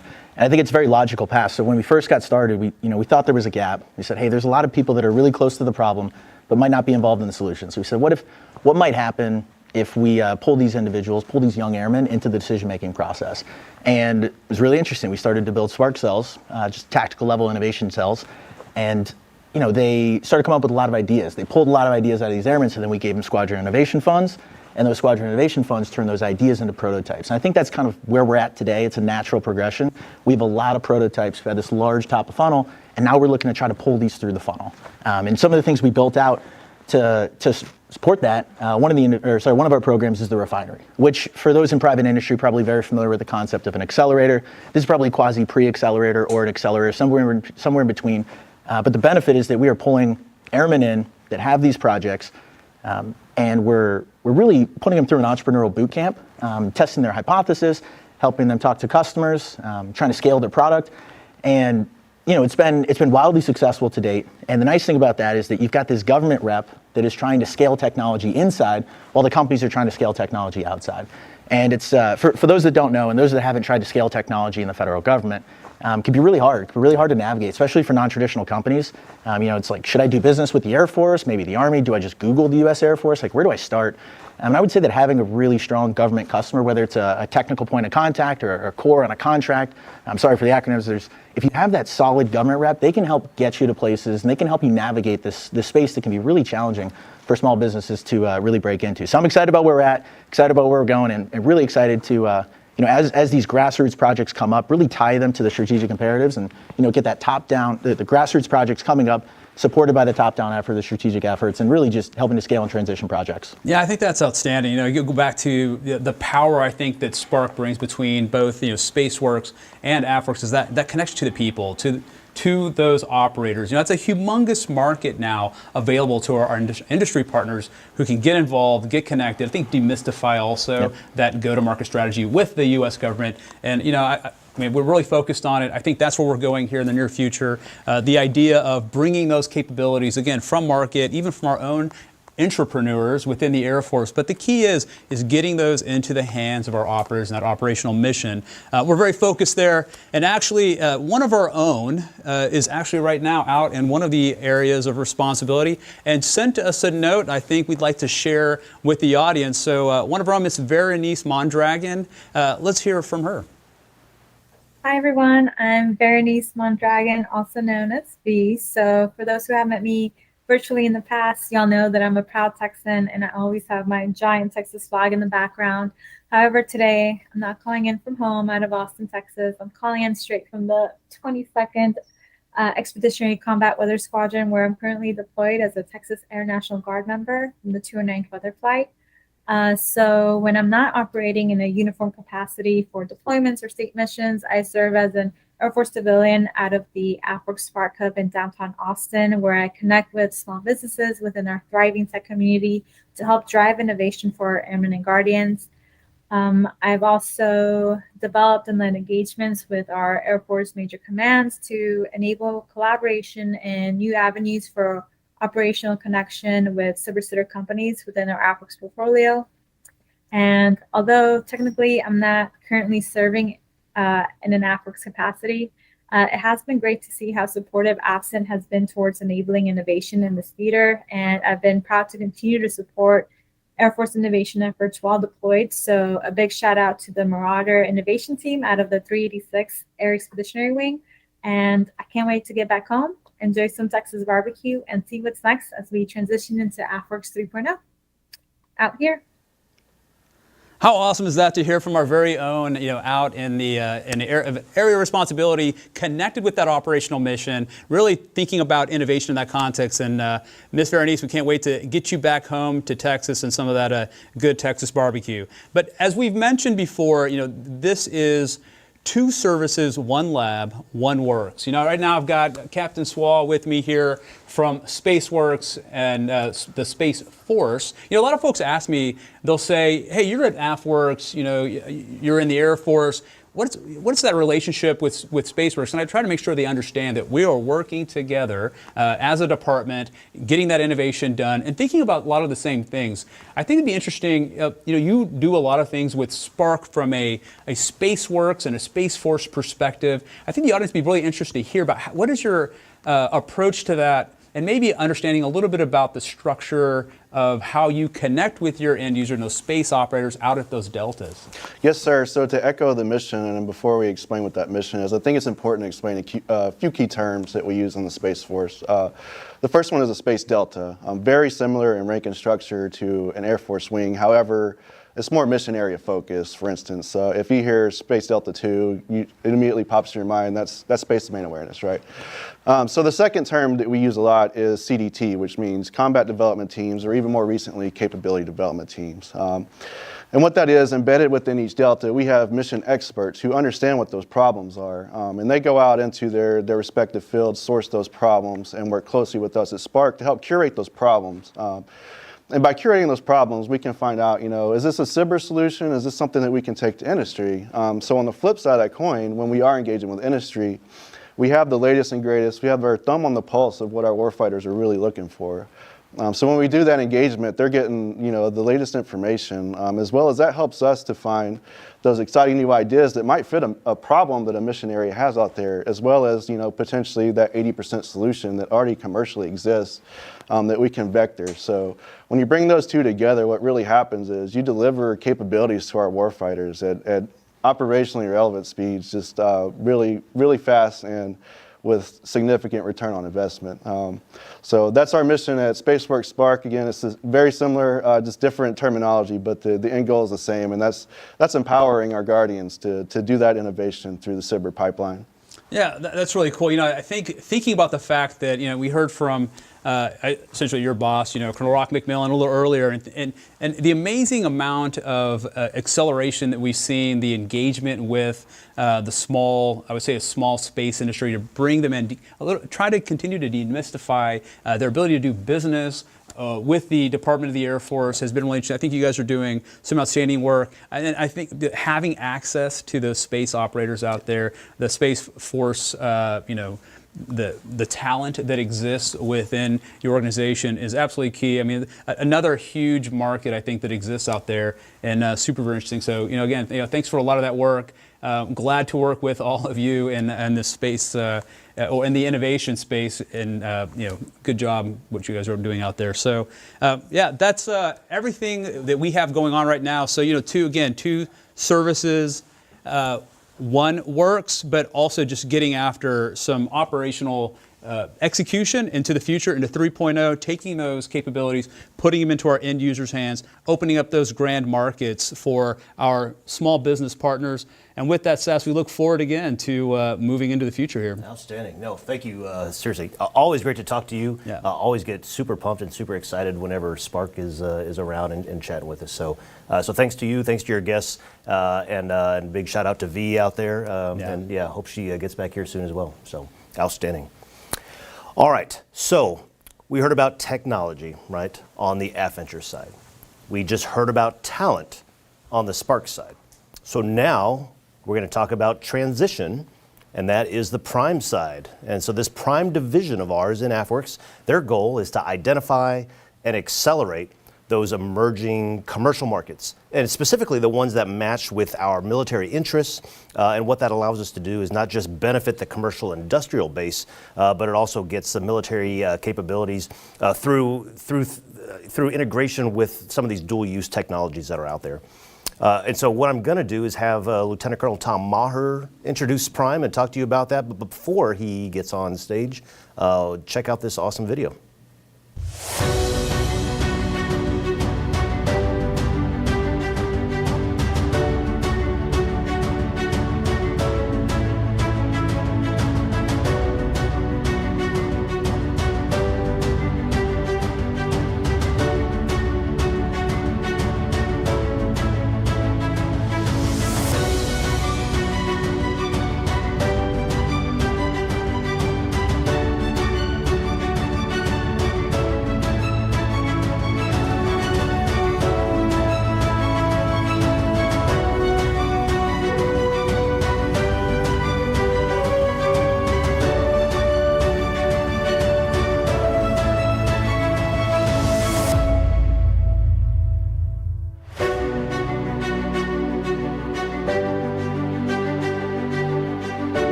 All right, so hey, it was great to see that video, what's going on with Prime, what we have upcoming. So I'm Lieutenant Colonel Tom Maher, I run the Prime programs for Afwerx. I'm excited to talk to everybody today about where we've been, what we've been doing, why we're doing it, and where we're going next.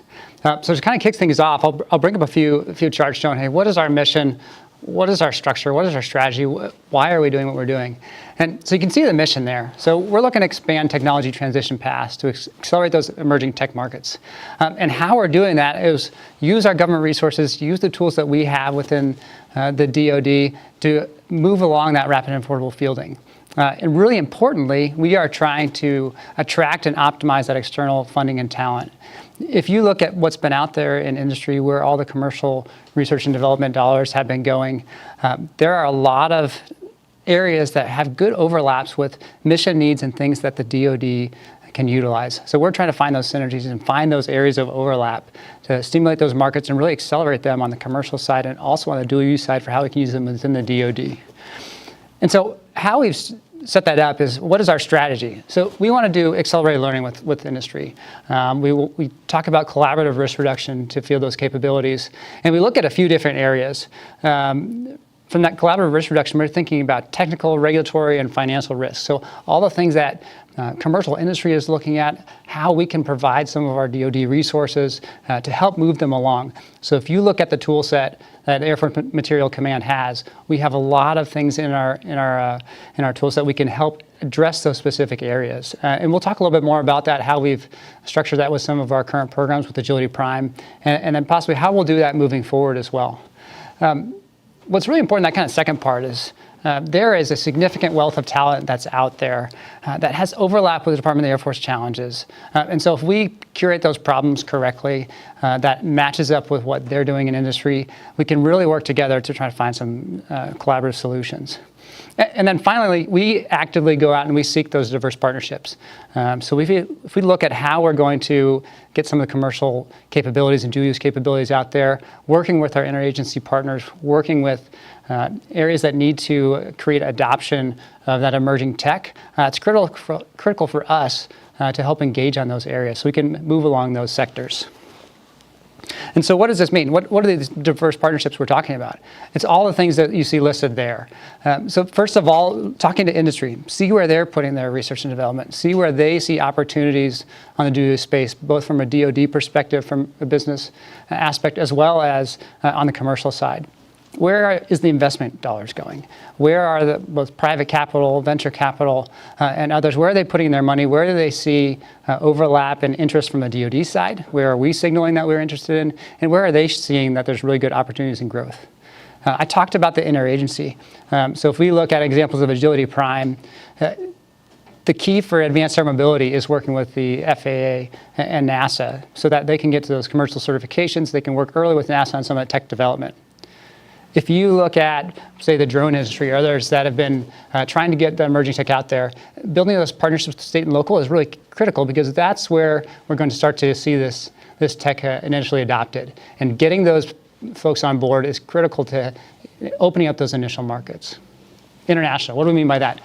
Just like we've seen in the National Defense Strategy, we're going to be partnering with our allies. And that's how we go to fight. That's how we need to start developing technology. And so signaling where we're looking at from a technology perspective, from an investment perspective, and working with our allies and partners is key to making these things work. And then finally, that you see kind of similar that you'll work with on a normal acquisition. So we're talking to the laboratory. So that's really offering some of those in-kind testing opportunities, that technical expertise to move some of this technology along. Working with the acquisition community.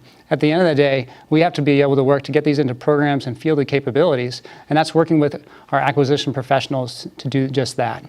And then finally, and certainly it cannot be left out, is it has to meet an operational need. So that's talking to our warfighters. You just heard from our Spark division of how do we get that demand signal from what those operational needs are, and how do we start to focus our efforts on emerging tech towards that end. I think what you'll see as we continue to progress on the Prime model is that we looked at what's happened in the National Defense Strategy. So they called out a few very specific things. So how does the DoD incorporate emerging tech in the commercial and military sectors? And how do we become a fast follower where market forces are driving certain commercialization of military relevant capabilities? How do we harness that? And so we look to continue to do that down. So what I want to talk about is a little more of, hey, what are the examples of these partnerships? You see all the ones there. I mean, that's just a sliver of what we've started to branch out to, but you see all the services represented. So when we branched out for Agility Prime, when we start to announce some of these upcoming initiatives and Prime programs, we do look to all the other services to see, hey, where is there overlap from a tech interest? Where can we help build those relationships? And the top part is some of those interagency examples. Some from our Agility Prime, some from our Orbital Prime piece, but significant overlap and significant reach across the government to help move these emerging tech sectors along. So now what I'd like to talk a little bit about is, hey, how did we start this? Our first program was Agility Prime, and that really started the model for the Afwerx Prime division. So we looked at, there was a significant amount of money and investment and interest going into the advanced air mobility sector. So hybrid and electric vertical takeoff and landing aircraft. You've seen a lot come out over the last few years, significant amount of capital going into it, significant amount of innovation in this new age and this new sector of aviation. And so we'll talk a little bit about kind of the journey that we've been along. We saw great tech progression, which really has three different kind of technology areas that we've been looking at. So you've got distributed electric propulsion, and that has been enabled significantly by what's happening in the auto industry. You have increased automation and autonomy that will enable larger operations at scale. And then finally, really interesting is if you look at how do we get to that scale, it really requires novel manufacturing capabilities and techniques to operate and get a large number of vehicles to get to those economies of scale that we're looking at for advanced air mobility. So we'll walk through a few different examples of, hey, what do we do on this program up to this point? Where are we going next? Just to get an idea of what we've been up to. So we started working with some of the initial companies just as they're operating and doing some of their commercial operations, their commercial development. And we took a stepped approach to say, hey, we want to work with the companies and see where the tech is developing. And then next we want to get our operators in there. So out in December of 2021, this was the first time that we had one of our operators go out and do evaluations for remote operations. So you see there, one of our folks, Captain Terrence McKenna, operating the Kitty Hawk aircraft remotely. So we went through training that we helped develop with Air Education and Training Command, Detachment 62 that's partnered with our program to help develop that those operations and those training pieces so we know how to operate some of this emerging tech and we know how to train some of our operators. So we went on to achieve that in December of 2021. The next kind of step was, hey, how do we actually get some of our folks in these aircraft? How do we get them evaluating? So out in March, we've been working with Beta Technologies that you see there, and we got the 413 Flight Test Squadron pilot. So we had an outstanding relationship throughout Air Force Test Center and these companies to get some of our test pilots out to do some of the initial evaluations of not only providing feedback to the companies, but also giving us an early insight, early look on how we operate this new class of vehicles. And so that was a great achievement for us. We took a lot of the lessons learned. We went through the airworthiness processes to get these things approved, all the requisite technical and safety reviews, and really move forward on a program of, hey, that's our initial milestone. And what we saw from this, I talked about those partnerships and the key that those hold. And so we've been working with the Army quite a bit on the program, and they saw this. And so we moved out in the summer, and what you see there in July of 2022, this is the first Army aviator in an electric aircraft. And this was a really important step for our program because we used the lessons learned. We shared the work that we'd done from a technical perspective, from an airworthiness perspective, so we don't have to go reuse and redo all these processes necessarily throughout the government. We're sharing those lessons learned. We're sharing the data, not only with our multi-service, but also like I talked about with the FAA and NASA. So a big moment as we expand out our multi-service operations. And then recently what we saw is, all right, we've done some of these single evaluations, we've gotten some initial qualifications, but how do we kind of expand this out? So what you see here is, this was out from back in November, so just last month, we had our first 3 airmen certified to actually do remote operations. So not just a single qual eval, but actually certified to do some of these test operations and continually operating them. So you see this down in Florida, out at Eglin Air Force Base, operating the LIF Hexa. We had 3 different operators from different backgrounds, both officer and enlisted, get qualified. And so that's just some of the things that we've seen on Agility Prime. And so what we're looking at next is going forward and getting more of these vehicles out on our military installations so we can continue to put them through the paces, continue working with industry where there's value added for them and value added for the DoD to assess where this emerging technology can best be utilized. So that's Agility Prime. So what else are we doing next? What does 3.0 look like from an Afwerx Prime perspective? You heard earlier from our space counterparts, from Rock, as he described Orbital Prime and the great work that's been doing there. So we collaborate on the model through the Air Force and Space Force and how we identify those tech sectors. So Orbital Prime will continue on as we expand that program out, really looking for continued access to space. Recently, we announced we had a request for information that went out to industry on autonomy. So if you look at some of the sectors that industry has really put large amounts of investment in dollars in, it's different automated capabilities, it's different applications of autonomy. And so at this point, what we've done is we've gone out and said, hey, industry, what interests you? Where are there overlaps for how we can help accelerate that development? And so at the same time, we're going back and seeing, hey, where are the areas of overlap with the Department of the Air Force needs so we can help shape that program to meet both industry and the Department of the Air Force's needs as we do that collaborative risk reduction, that collaborative learning. So we're excited to move forward with that effort. Look for more on the horizon over the next year as we build out that program. I think what you'll see as we move forward, like we've talked about in many different instances, is how do we shape the programs to make sure we're finding the tech that the Department of the Air Force and the operational imperatives need, and then also overlaps with where the investment and interest is on the commercial sector. So we're excited to partner with industry on that. We're excited to go through that collaborative learning environment and really help accelerate across not only with industry, but also across the divisions within Afwerx. So that's really what 3.0 is about, is getting those synergies from those AFVentures tools and gaining the warfighter input and needs from that Spark component, and then building them out with industry on those emerging tech sectors. So I'm excited for what is in store for 3.0. I'm excited where we've been and excited where we're going. So with that, Sass, I think I'll hand it back over to you. I really appreciate the time. Be talking about what Afwerx Prime is up to and what we're going to be doing. Yeah. Looking forward to it. Yeah, no, thanks, Tom. Appreciate that. You're excited. I'm excited too. And I'm excited to see what Prime is going to launch off to here this next year. I'm excited to see these vehicles flying around on military bases, and quite honestly, flying around on the commercial sector as well. So that'll be a great time. So thanks for being here. Absolutely. All right. So we talked about SpaceWorks. All right. We talked about technology and AFVentures. We talked about talent with Spark. You just heard about transition with Prime, right? So those are our major mission areas within Afwerx. But underpinning all of that are our functional support teams. These teams of ours, these functional support teams, they're second to none, and they have to be second to none because they're dealing with this unique and non-traditional activities that are taking place all throughout Afwerx. So I'd like to highlight a couple of them. Just a couple to show you kind of some of the unique things that are taking place from a functional support perspective here in Afwerx, and recognizing that a lot of things that are going on here can be scaled out maybe to the rest of the Air Force, the rest of the Department of Defense.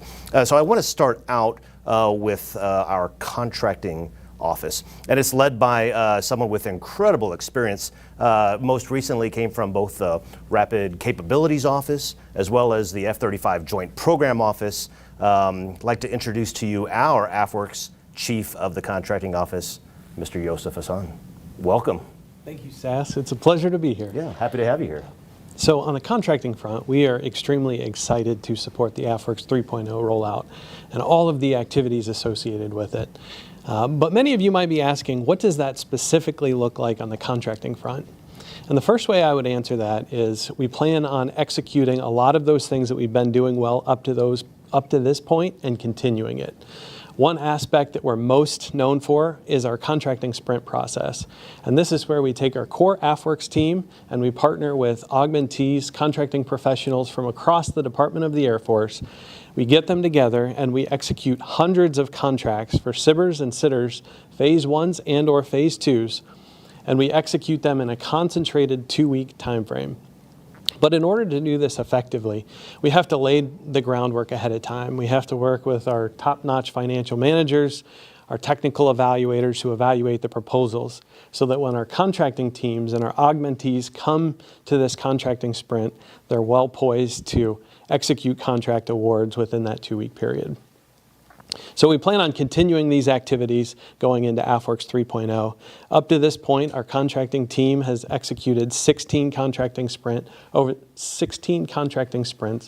the past couple years, which has translated to roughly around 4,000 contracts going to small businesses, many of which haven't done business with the Department of Defense before.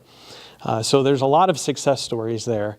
And we plan on continuing to look for process improvements within our contracting sprint process, continuing to use software automation, continuing to use templates as much as possible or practicable, and also reducing manual repetitive inputs. The second thing that we plan on continuing in Afwerx 3.0 is hiring. In calendar year 2022, we had a lot of success with hiring. Specifically, we were able to grow our contracting team by roughly 80%. A big part of that was the hiring fair that took place in the March timeframe earlier this year. That was a factor, as well as remote telework and some of the flexibilities that our leadership afforded us in Afwerx. One aspect that we really were looking for is a diverse contracting workforce, because in this innovation space, we wanted people that were able to have that dialogue about different ways to do contracting and look for articulate ways to potentially improve the process. So we were really able to capture top-tier talent in calendar year 2022 and bring on people from upwards of 15 different states to join the Afwerx contracting team. In 2023, as we continue to roll out Afwerx 3.0, we anticipate this hiring to continue. We see increasing requirements for Spark, Prime, as well as a growing AFVentures portfolio. So we look forward to continuing to search for that strong contracting talent from very diverse backgrounds. The third aspect of Afwerx 3.0 that we plan on supporting is continuing to build those relationships. One great example that I can pull from our last contracting sprint, normally we execute our sprints with our core contracting team as well as Department of the Air Force personnel. But in this last sprint, we were also able to bring in Army augmentees, and we were able to show them how we're executing our open topic contract awards quickly and effectively within this contracting sprint process. We really want to continue this collaboration in different ways going into Afwerx 3.0 and looking for ways to continue that dialogue while executing effectively. But we also want to learn from other organizations. What are the challenges that they're facing with dual-use technologies, working with small business contractors, and how does that interface and play within the classified domain? So we look forward to having those conversations with across the Department of Defense as well as other innovative organizations. And last but not least, I would say that we want to continue looking at our contracting tools. Here in Afwerx contracting, we've been able to really use a lot of flexible contracting approaches. This has come in the form of commercial solutions openings, broad agency announcements, and other transactions. But we see additional requirements coming down the pike for 3.0. So we want to continue using these flexible contract vehicles, but in different ways. But we also want to explore other contracting vehicles, such as CRADAs and innovative solutions openings, and so forth and so on. So in summary, for Afwerx 3.0, how that impacts our contracting organization, we really want to leverage and continue doing those things that we have done well in Afwerx 2.0, but we want to expound upon that. We want to continue growing, we want to continue dialoguing with other organizations and maximizing the use of the tools in our contracting toolbox. It's exciting times in Afwerx. We look forward to partnering with Airmen, Guardians, as well as our contractor teams to execute the 3.0 requirements. So with that said, thank you all for your time, and Sass, back over to you. Outstanding. Yeah, thanks, Joseph, for being here. Again, just love to see what you and the team are doing. And I appreciate, too, the words on innovation when it comes to new processes, right? A lot of times, when, for the audience, when we hear about innovation, right, immediately we think about technology or new ways of doing things from a technology perspective. But quite honestly, just as importantly, is using some of these innovation tools and techniques to help us out when it comes to processes or when it comes to the bureaucracy, right, or the red tape, or just to make things go faster and better and more disciplined. So I appreciate what you're doing. You've had a fantastic year and looking forward to the year that you and your team are going to have in 2023. So thanks. Thank you. So working hand in hand with Joseph and that contracting team are our high-performing and award-winning financial management professionals. And I mean it when I say high-performing and award-winning. In fact, for the last 2 fiscal years, this financial management team has closed out their $1 billion+ budget to the penny. So let me say that one more time, because it's important. The last 2 fiscal years, this team has closed out their budget of over $1 billion to the penny. So that's a high-performing team by definition, right? And a high-performing team is led by a high-performing leader, and we are very lucky here in Afwerx to have a high-performing leader leading up that team, Miss Sarah French. Welcome. Glad to have you here. Yes, it's great to be here, Sass. Thank you so much for that amazing introduction. And you're right, it's all about the team. And I am so just thankful to be leading them. And when I thought through, what does, Afwerx 3.0 look like, and what does this launch mean for us? And really, you hit it right on the head. I mean, it's the team. It's all about the people. So for FM, it is all about our people, innovation, and connection. And being the very first financial manager within Afwerx, watching it from infancy to now, today with this launch of 3.0, it has been rewarding seeing all of the individual growth that we've seen, the organizational growth, and the impact to the United States, our warfighter, through all of this innovation that we've seen. And truly looking at how does that go forward and how we press forward with that and push for that in the future with financial management does begin with our team. And so, fighting for the right talent, making sure that we're rewarding, equipping, leading them to be those future thought leaders, investing in those people. Afwerx 3.0 really allows us to grow from that chaos of infancy to now maturing into that investment and change. So, that is a big piece of where we're going. And innovation, you mentioned immediately before this with my, peer, the chief of the contracting office. Oftentimes you think about innovation, you think about engineers and all these small businesses and startups. And I think about finance. So, it's not limited to, those things. I mean, within financial management, we have innovated and changed the way that the government does financial management. And we truly have. We accomplish things that we have never seen before, and executing, $1 billion+ to the penny. When you're centrally managing thousands of awards across, the United States, and is just unbelievable. It's not with a massive amount of people, it's with process improvements and developing those tools and bots and automation to get that done and get that accomplished, and fueling all of those small businesses. And really, this 3.0 is aligning all of those funding opportunities and growing those funding opportunities with all of our OIs, and focusing on the Department of the Air Force, what are those strategic goals and those operational imperatives are, and aligning it. And then connecting.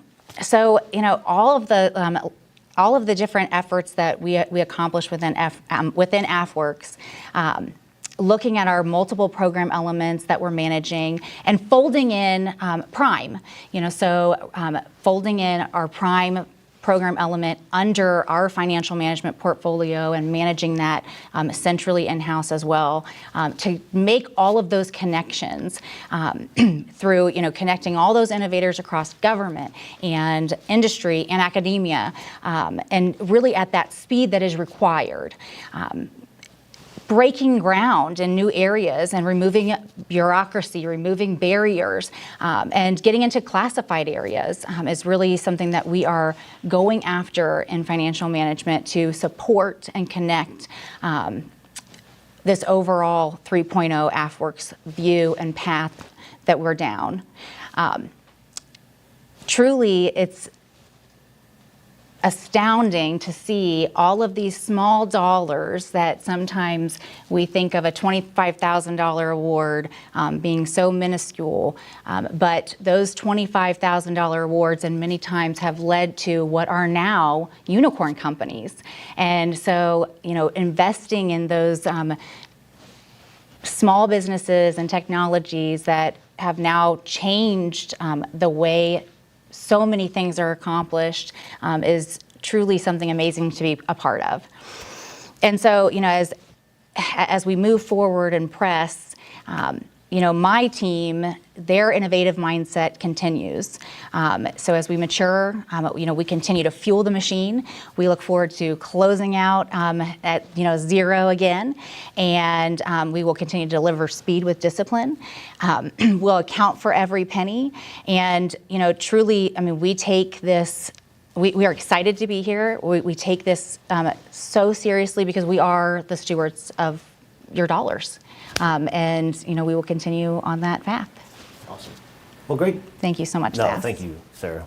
Pleasure having you here as always. And yeah, looking forward to incredible times ahead here in 2023. Yes. Awesome. Thank you. Okay, so I saved our Afwerx operations division to the end. Not because it's the least important, but because it's really the foundation that supports every other Afwerx area that you've already heard about today. So without this well-tuned operations division, we really just would be kind of slogging along, really not able to make it to our full potential. So this team, right, this operations team, it uncovers new ways, right, to innovate, new ways to improve processes. And then not only does it identify those and implement those, but it feeds those back up through the system so that other entities within the research lab and other entities within the Air Force and the Space Force can benefit from some of those same initiatives that they've uncovered. Afwerx has seen some amazing growth here over this past year.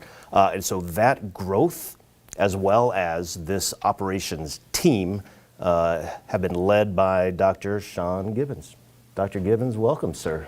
Well, thank you, Sass. And really, thank you for this opportunity for us to be able to talk about the Afwerx enterprise from the operations perspective.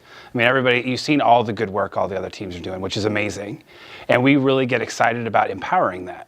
And really our focus, our simple mantra is enabling innovators to enable innovators.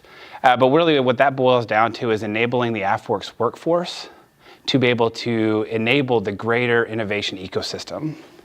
And we do that by providing facilities and human resource management all the way through Google Cloud Platform and CRM tools. So really whatever we need to be agile, we get ahead of it to be able to support this workforce. Because this is foundational. If we can't do our job, we can't move the needle. So we were established back in 2021, and it was really more towards the middle of the year, but really this last year has been crazy busy as we start talking about things that are changing. And one of the things that we're really excited about is how we have developed our own organic HR capability in Afwerx. And that's where you really start to see us build out that team. And we've been able to leverage not only the internal tools that we're building, but then also as we work with AFMC and AFRL, we had the first ever Afwerx hiring sprint. Everybody talks about building out the team. And really, in just a short period of time, we received over 800 applications as we put the word out. And we were able to have over 100 interviews in the course of 3 days. And in that process, we expanded our civilian workforce by over 50%. Not too many organizations can claim that. So again, big props to what we've been able to do internally, but really this is what's moving us to be able to achieve that 3.0 vision and move towards FOC. And we're going to continue to leverage our AFRL partners and really across the entire ecosystem be able to build this out. And you'll start to see that as we move over to where we're postured across the globe. I mean, really, this is it. Our teams are building this, and our goal is to get the right talent at the right time, at the right place. We are going to where innovation is happening, and this shows it. Not only do we have people everywhere, we are everywhere, but we have facilities that are the front door, which are our hubs as we reach out into that ecosystem. Then we also have our sites, which are really focused on existing partners and our corporate capabilities, but we're building it out in an agile way. And as we look towards 3.0, we want to go further with this. We want to be able to have a dynamic posture to be able to adapt. We don't want to just stay with one spot. We are going to go where this is happening, and we're going to make this better. And because of this, we have to work across multiple domains. And you'll see it. Traditionally, if you're with the Department of Defense, a lot of times you're working inside of the NIPR space.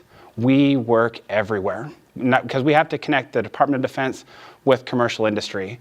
So we're leveraging all the way from your NIPR side, your DREN, your AFNet, out through the Google space. We will find a way to connect. And that's what we have here. And while we work in this ecosystem, we are getting after the big data problem. We're leveraging not only Google Cloud Platform, but also different CRM tools, because we need to be able to bring all this data together, plug into the greater, again, ecosystem, and be able to actually apply analytics in a smart and meaningful way to drive our processes. And we'll continue to build that out. And I'm really excited where we're going to go with 3.0. Then, what we've done also is we've turned the paradigm around. With the Afwerx Challenge, we're not waiting for commercial industry to come to us when we have a problem. We have problems now. The operational imperatives across the entire force. And even if it's just, we're just looking out to every warfighter. And what we do is we take those problems and we reach out to commercial industry. We crowdsource solutions. And in a second spiral, we go, hey, what are our most impactful problems that we're finding? And we invite them to come back and pitch it to us. And then we turn around, we narrow down that scope, and we award contracts. And we have been extraordinarily successful with this, and it's getting better. You're talking a turnaround from once we've selected those contracts to getting on an award 12 weeks, which it's not just us. We're being empowered by everybody you've seen here. This is a connective tissue, 12 weeks. That's amazing. We've had 36 challenges since 2018, over 6,000 solutions submitted, and over $72 million in awards. And it continues to grow. And we're going to plug this in, and we're going to continue, especially as we start talking about Afwerx 3.0. We want to be there and provide solutions for the team. And whatever that looks like, we're going to provide it. And again, thank you so much for letting us talk a little bit about operations. Yeah, well, again, thank you for being here to talk about operations. And more importantly, thank you for what you and your operations team are doing, right? As we grow this team up and as we pivot over to an Afwerx 3.0 and we vector ahead, exciting times, crazy times, but again, so excited that you are here and helping to lead that team up. So, thanks, sir. All right, so here's what we're going to do. We are going to go over to some questions and answers in just a minute. But first thing we're going to do is we're going to watch a video, just kind of summarize a little bit of what you heard. And then I'm going to go pull back Colonel Diller. I'm going to pull back Colonel Lee. I'm going to pull back Colonel McMillan.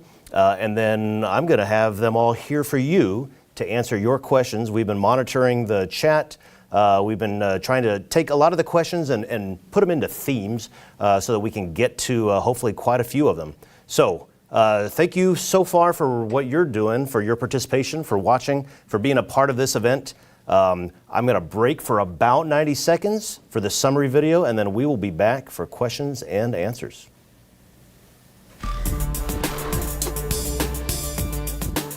It's military and the private sector, all of us working together to build a better future. You know, traditionally the idea is the Air Force, you know, DoD brings money and we buy something, and that's our value proposition. I think we have a different approach here with Afwerx, where we have a partnership so that it's not several years of maturing technology, but together you're creating that market at the same time that you're creating the technology. Afwerx should be a fantastic partner to anyone who is interested in contributing to the national security of our country, of creating great things. We can all contribute to make our Air Force better. In our world, we don't have to have everything completely planned out to know exactly how it's going to end. Let's try it and see where it goes. If you have an idea or a concept in industry and you want to pitch the Air Force on how that idea can impact our missions, can make national defense stronger, better, we are the place for you to come pitch your idea. We really want to empower that entrepreneur out there to get on the Afwerx team. We want to get on the entrepreneurs team. Again, that partnership, that teamwork, That is what we are trying to create. Showing people that they can have an effect on the missions and the people around them is probably one of our most compelling value statements.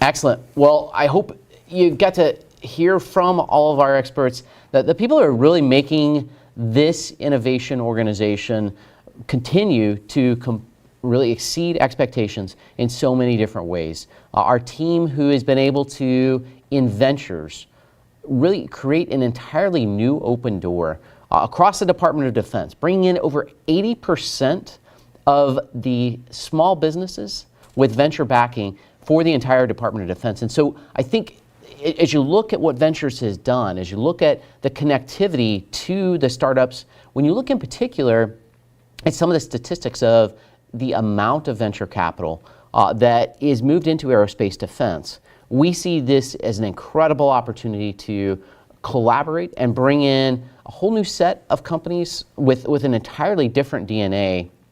But we also see that as a close collaboration.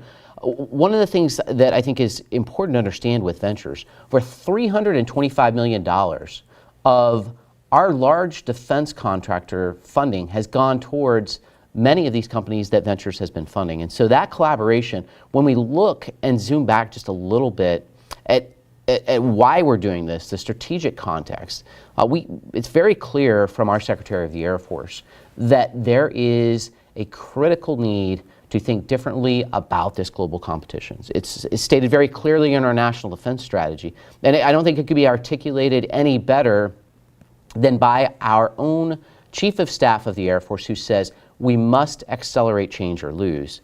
And the key to being able to do that is to be able to create this whole of nation effort, this ability to tap into those innovative companies and creating that innovative technology that you saw in Ventures, being able to move quickly and turn those technologies into capabilities through the concepts that our Spark team, through the Airmen and Guardian innovation, has been able to tap into, and then being able to then rapidly turn those into fielded capabilities through Prime. I've got to again reiterate my thanks for the engine that really makes that sequence happen, and it is our contracting officers. When we talk about this innovation, being very clear, it's not just looking at the next shiny thing, but we really are keen on thinking differently about reestablishing structures, reestablishing processes. And you got to hear from Sarah and the amazing innovations that her team has brought forward in being able to quickly move $1 billion a year out to hundreds of companies, of Yosef, who's been able to not just award the contracts, but be able to manage those contracts. And then with Sean in our operations division, the work that he does to be able to have productions like this, to be able to have the 21st century data and infrastructure that's necessary to manage that many stakeholders. So first and foremost, I have to have huge thanks to the team that's put this together, and excited now. Again, the success that we've had has been our opportunity to get feedback from all of you. So we're going to jump into the questions now and hand it over to Colonel Lee as we start to go into those questions. Neil, big picture reactions. We've been monitoring closely the feeds that are out there, and we really want to make sure that we are hearing those questions that are out there, being able to respond to those questions. So please keep them coming as we're going along, and we'll work off those themes, off those questions.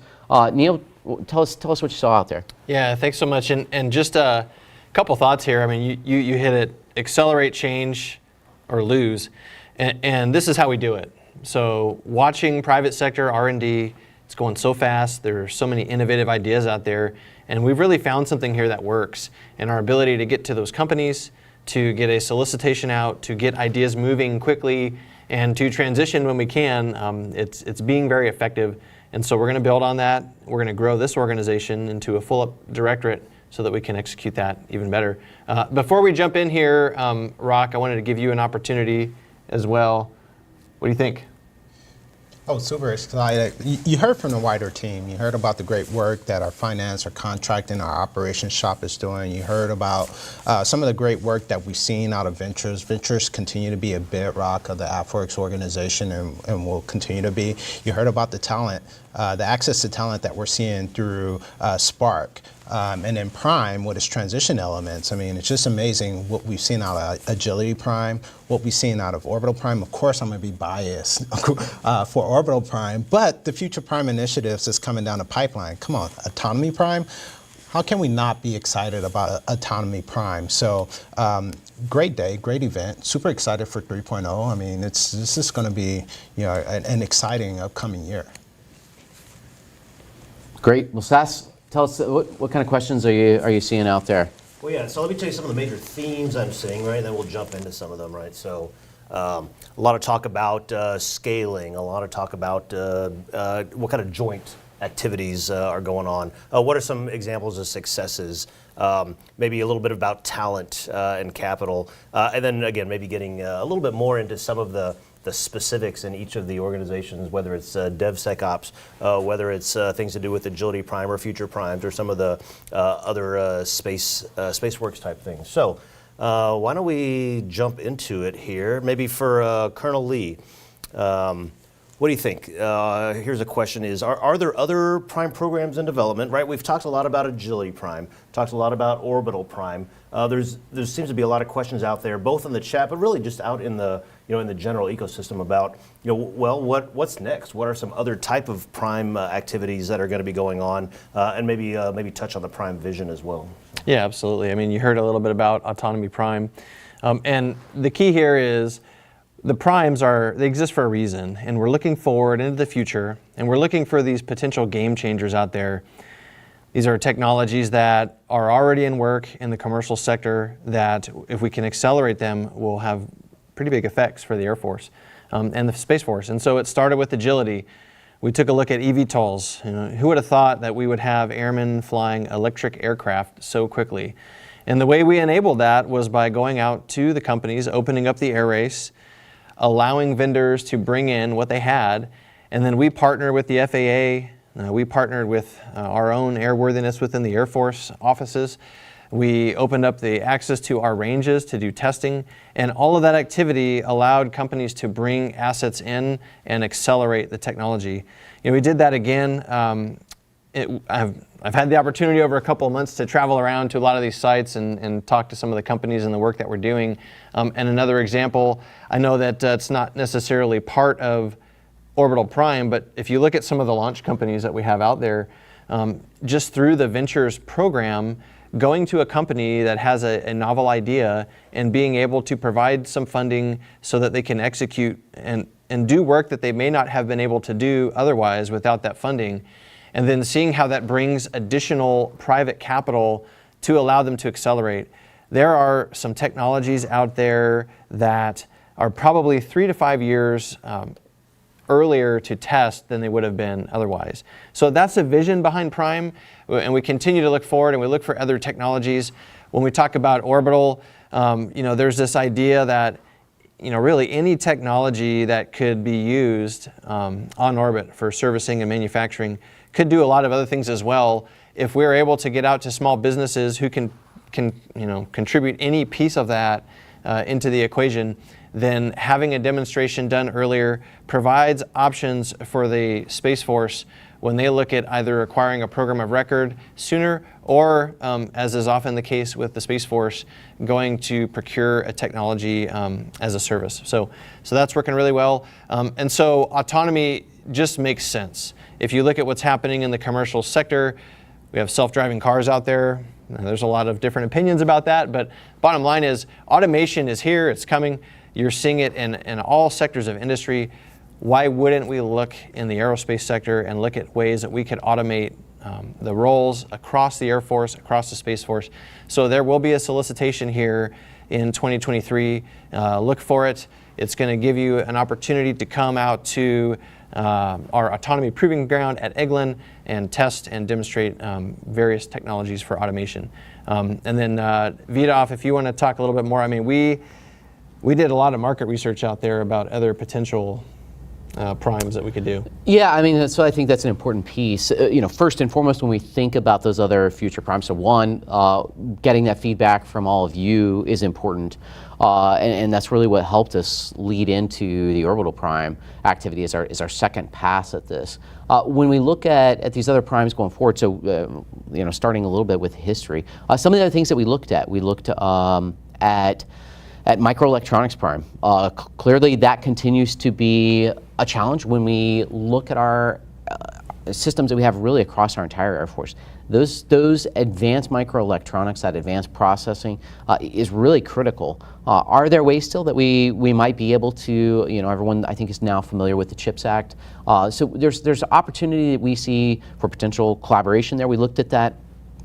Another one that we looked at is this exciting world of digital engineering, and I think a lot of people refer to it more broadly as digital acquisition. And this is the concept that right from the beginning, from starting to do the requirements development in our wargaming and in our analysis, being able to use the state-of-the-art of those modeling and simulation tools that eventually start to feed into a digital requirements process, that eventually lead into a digital design of those aircraft or spacecraft or those subsystems, being able to create those standardization with that subsystems.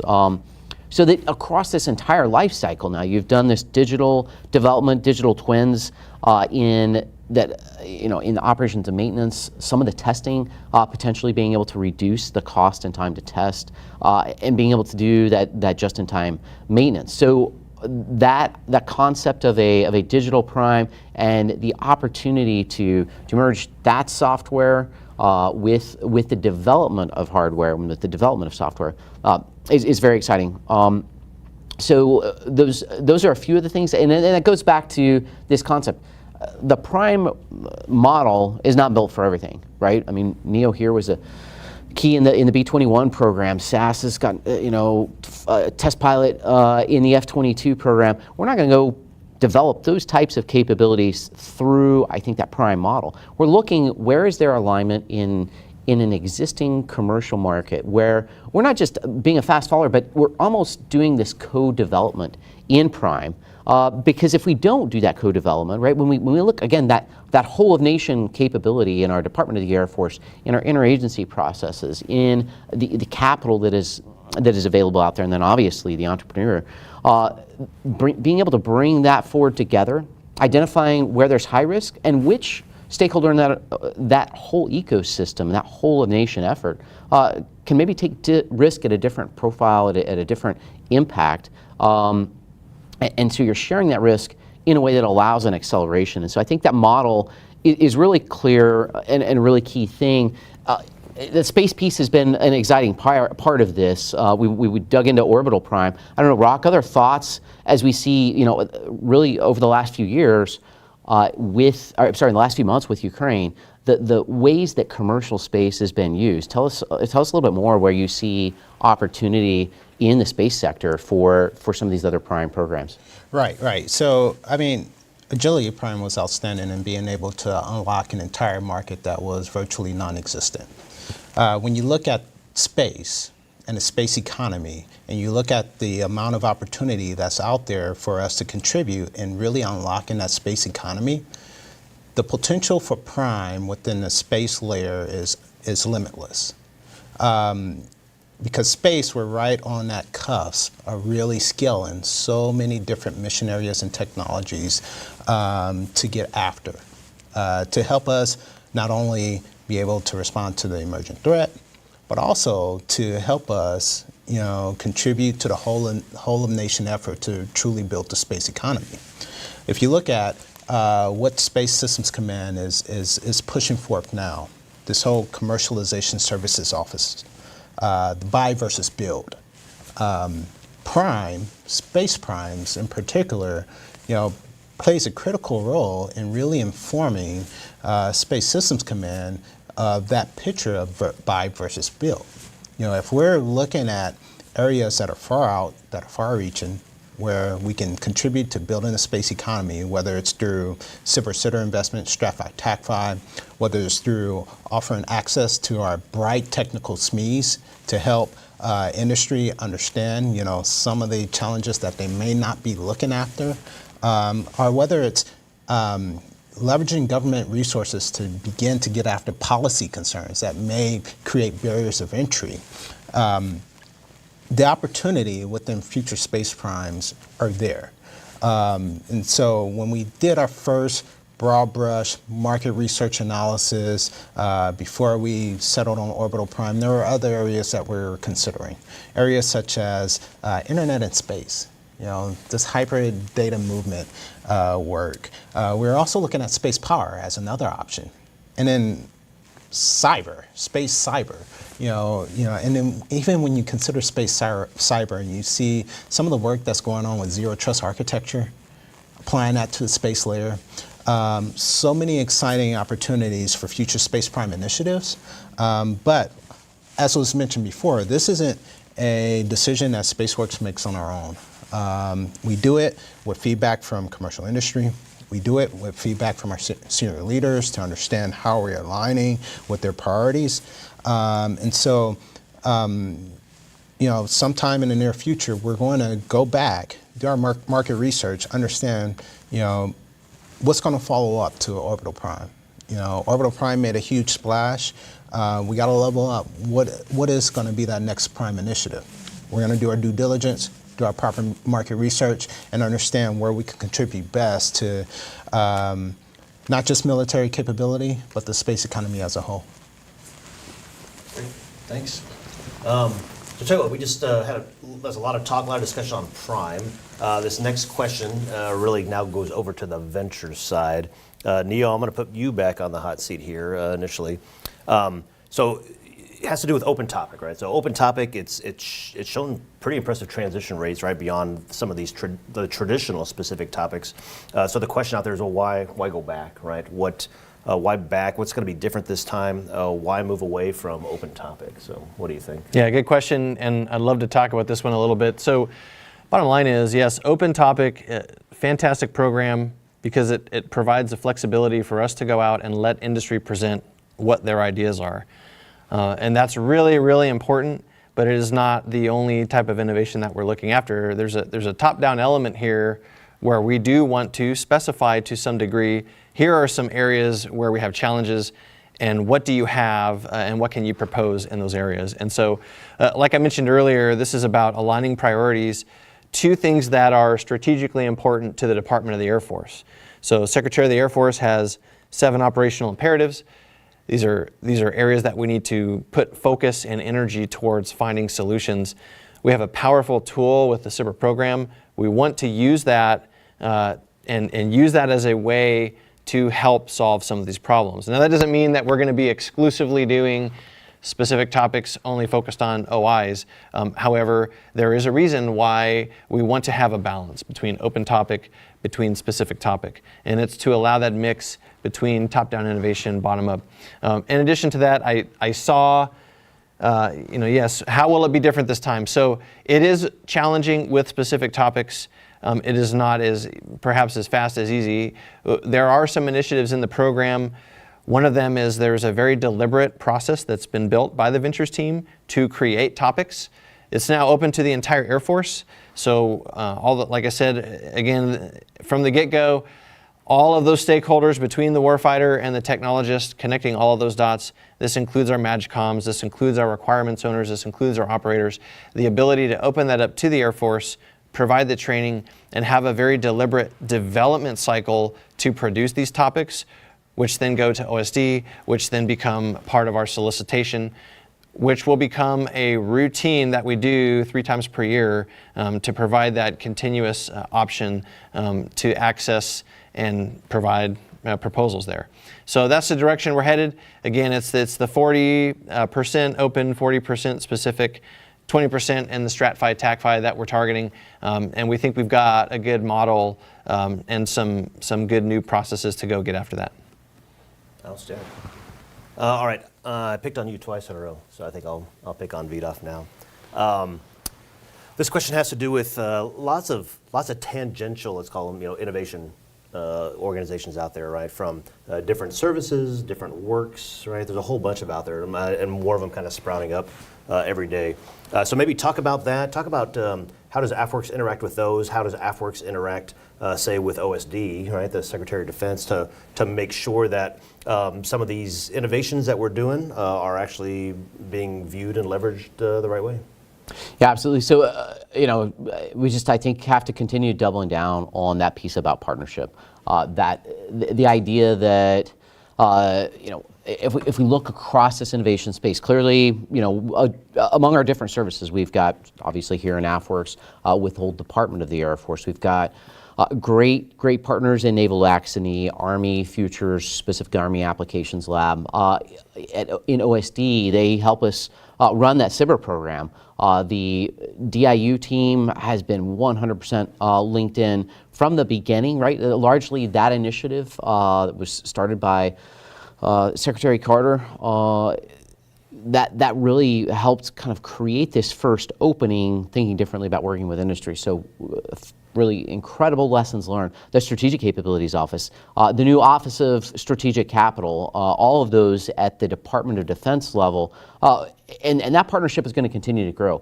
These are different tool sets that are out there, but I'll tell you, in among those different groups, I think part of what we've been struggling with a little bit, and this is the reason we really put Sean here to talk about if we're going to think differently, if we're going to open this door to a lot of different ideas, you have to have a way of managing those ideas. And so getting to a 21st century data infrastructure, to 21st century tools that allow that collaboration. For example, being able to allow a faster ability for a small business company to move from what started out maybe as an Army SBIR contract to an Air Force, right? So these just as a little bit of a follow-up to what Neil was talking about, this idea of open topic is now part of public law. This last year, we've been working very closely with the Congress as they reauthorized our small business program. That's created some challenges, and I guess apologies directly from me as the Afwerx director. We would love to go faster. Obviously, that reauthorization had us think differently about some things, and so we're now implementing those changes. The team is postured now, as you've heard, to now go lay out this very repeatable cycle, and we plan to do that with those different organizations to be able to be very deliberate about, as recently as this last sprint, having Army contracting officers there side by side with our contractors. So that collaboration, I think, really, Seth, is just beginning. What we're working to do, we're very closely with the Office of Secretary of Defense, is there's a lot of different open doors. What we want, in the end, we're looking to drive capability to the warfighter. We realize for those companies, they're looking for that recurring revenue, that revenue that is continuing to drive that capability to the warfighter. And I think every step as we look at these different tools from those different innovation groups, helpful to get that feedback from all of you. How do we speak in a more coherent manner? We've talked about having this bureaucracy that actually works together, that functions more effectively. To break that bureaucracy, your feedback, from the audience helps on all of that, to help to start to knit these things together. And Neil, I think you can probably talk to this as well as we move in. This has really been much of what Afwerx 3.0 has been like, has been about, is synthesizing those activities together, tying it into larger budgets. I mean, we're going to have a budget, in this next year, the biggest defense budget that we've seen in all time. So there's funding that's out there. There's great ideas out there. How do we make sure that we're tying the best ideas to those new dollars? And I think that's what 3.0 does for us. I don't know, any additional thoughts on what that looks like going forward in that broader collaboration and then that synthesis of these different tools? Yeah, I mean, so we talked a little bit about connection and how important it is, and even just in the couple months I've been here, I go to our Austin hub, and guess what? Army Applications Lab, DIU, right? We have locations right across the hall there from each other. We're talking to each other, as well as the startups that are in the building. So never underestimate the value of some of that informal communication and connection that we have. ArcWorks, met with the director there just yesterday. So we have an informal network that we are using to form these connections. We're sharing the different programs and interest areas that we're working on. And then back to what you were saying there, Vidaf, as the budget increases, some of that is coming about from these operational imperatives. There's going to be funding available for projects, again, that specifically tie to the OIs. And so being able to have proposals that address those, we can expect to see more transitions that come out of that in the future. Good deal. All right, we'll tell you what. We talked a little bit about Prime. We talked a little bit about CyberSitter and Ventures. So let's talk a little bit about Spark. And Rock, maybe I'll start with you on this one, and then maybe you can give the space perspective, and then hand it off to Neo perhaps for the air perspective. But we're talking about, again, lots of different innovation organizations, lots of different open doors. This time let's talk about a front door, right? So some of these front door activities, right? What's the best way, right? What's the best way for people to get connected and for users to better understand capabilities and requirements? Right. So thanks, Saz. So there's a couple of things within our Spark element that gets after creating this front door activity to introduce start small businesses to some of our toughest challenges.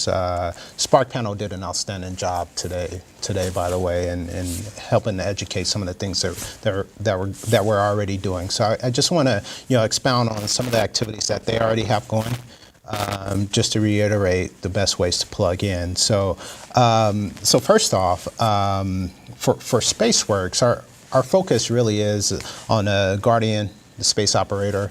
I talked about earlier SpaceWorks as a facilitator of innovation, creating platforms for solutions and problem solvers, solution owners and problem solvers to help us get after our largest challenges. We're going to continue to do that through platforms such as our Reverse Collider. We saw a ton of success back in April for that Reverse Collider event. You're going to see more Reverse Colliders from the SpaceWorks team starting in 2023. Our Space Operations Command really loved the feedback that they received from industry and really responding to their needs. Our space operators are very open about what their pain points are. So we want to make sure that we're relaying those pain points through additional Collider events. I really love our website too. Our website has great resources for you to be able to understand the CyberSitter process. First off, understand how to properly engage with us through that pipeline. So I encourage industry to go out, learn about the CyberSitter process and how to plug in. We'd like for you to do that before a Reverse Collider event so you can really understand what the next step is once you understand your true value proposition. And then even through our website, we have outstanding Ask Me Anything events that allows you to come in and just ask whatever's on your mind. Whether it's from our ventures team, if you have questions about our CyberSitter process, how to plug in, that channel is there available for you. And then if you look from a broader perspective, you look at what Space Systems Command is doing, they have their SSC front door that they are, again, trying to reach out, educate industry on what their needs are. I encourage you to go back, look at SSC, because SSC is leveraging SpaceWorks to get after the solutions that startups and small businesses are leveraging. So please, leverage the problem sets that are being pushed out of SSC, and feel free to come over into CyberSitter land and partner with SpaceWorks to get after some of those challenges. So there's a number of initiatives that's coming down the pipeline. I have to say the one that I'm most excited for is more frequency of our Reverse Collider events. So I mentioned the SPOC, our Space Guardians. We're going to do a Reverse Collider for tactically responsive space. I made the call out to industry to come and respond to our tactically responsive space solicitation that's going to come out in the spring timeframe. But leading up to that, we want to give you access to that problem owner so you can ask more questions and get an idea of the exact value proposition you have to answer. So, Boss Colonel Lee, I talked about the space side. You want to add a little bit more about the aerial layer and what we're doing on the air side for Afwerx? Yeah, or just a couple thoughts. I mean, if you are looking for ways to get connected, you probably heard earlier, over 100 Spark cells out there. Chances are probably one near your location. I would suggest reaching out and getting to know who is part of that cell and how you can get plugged in. You mentioned the website. That's another good place to get getting involved. There's just so much going on now. This was a small program a few years ago. It's expanding, it's working, and so we want to participate in that. I would also add that the reason why we have Spark is because while we're tapping into a powerful source of innovation with the private sector, R&D, and the Sitter program, Airmen and Guardians are innovators as well, and you are closest to your challenges. You know where those pain points are. If we are not reaching out to you, then we're missing a whole half of the equation. So lots of opportunities to get plugged in so that we can understand the challenges, and then from there it's participating in the events, participating in the Spark cells. That allows us to connect it to the ecosystem, to the battle rhythm where we're releasing solicitations so that we can get activities onto a contract and get prototypes out there and demonstrate it. Any other thoughts, Vidaf? Well, so I think a key change that we're going to start looking at, this goes a little bit with the kind of that top down. And when we talk about the top down, I mean, I think it's important for, it sounds very anti-innovation, but I'll tell you, when we talk to the companies, this idea of the open topic has been great.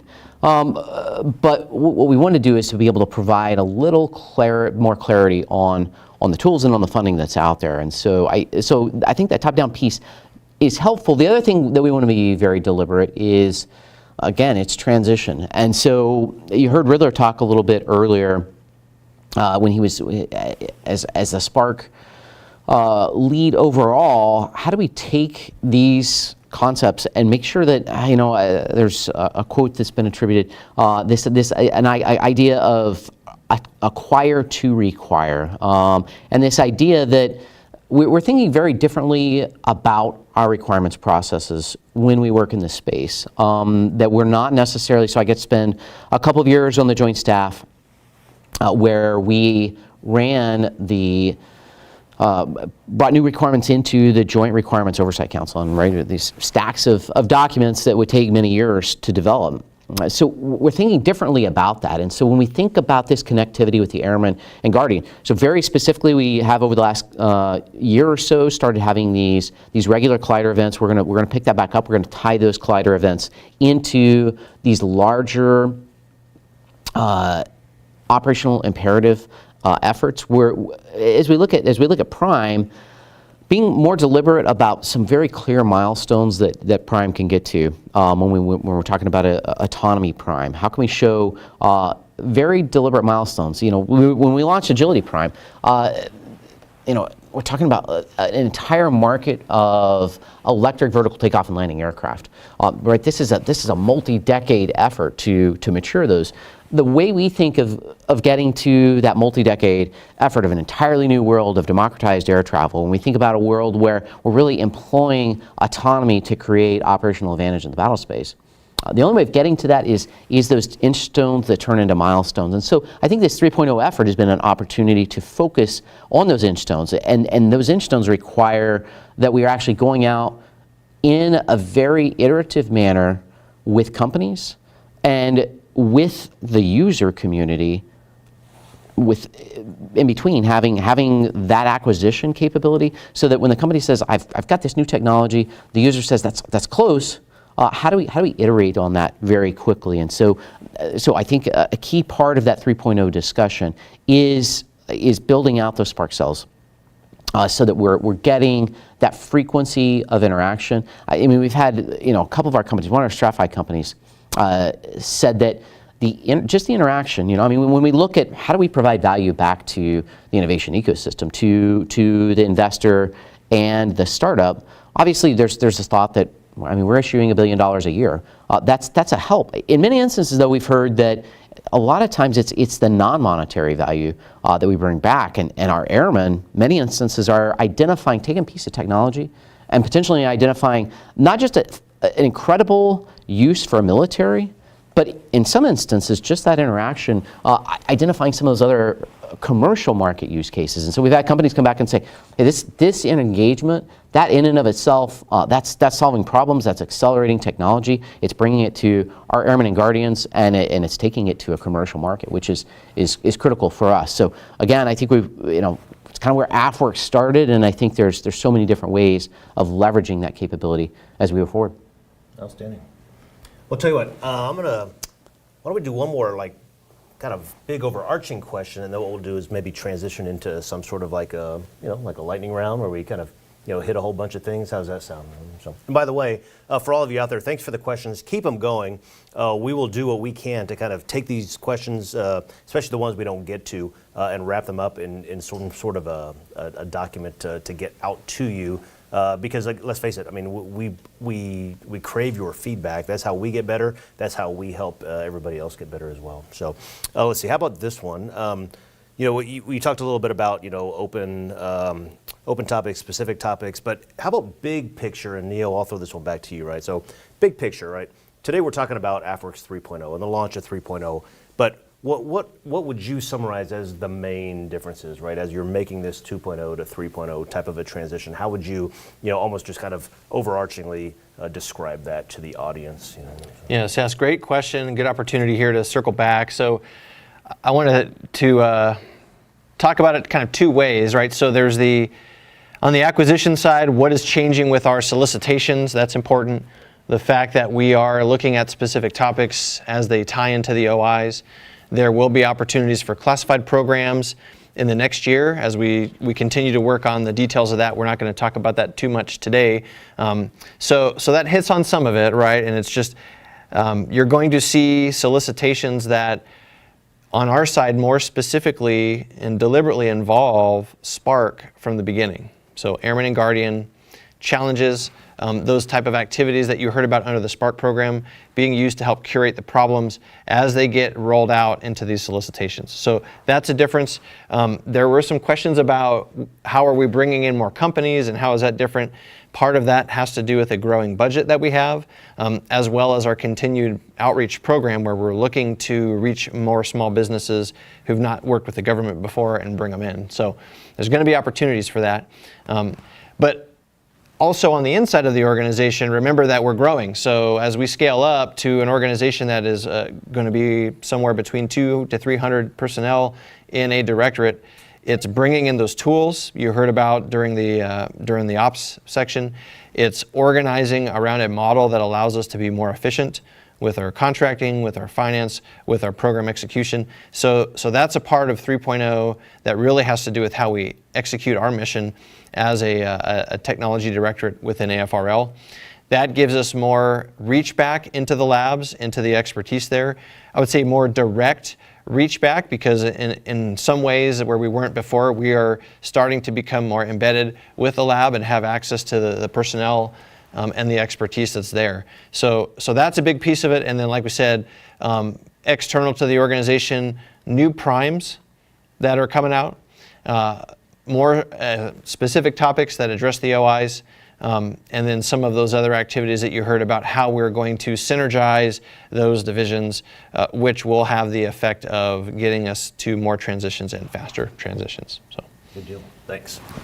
Well, tell you what, I've got one more, Rock. This one's for you, and then we're going to, I think, maybe jump into some lightning round type questions. So this one specifically deals with space, right? And it says Space Systems Command has an initiative. It's called the Front Door.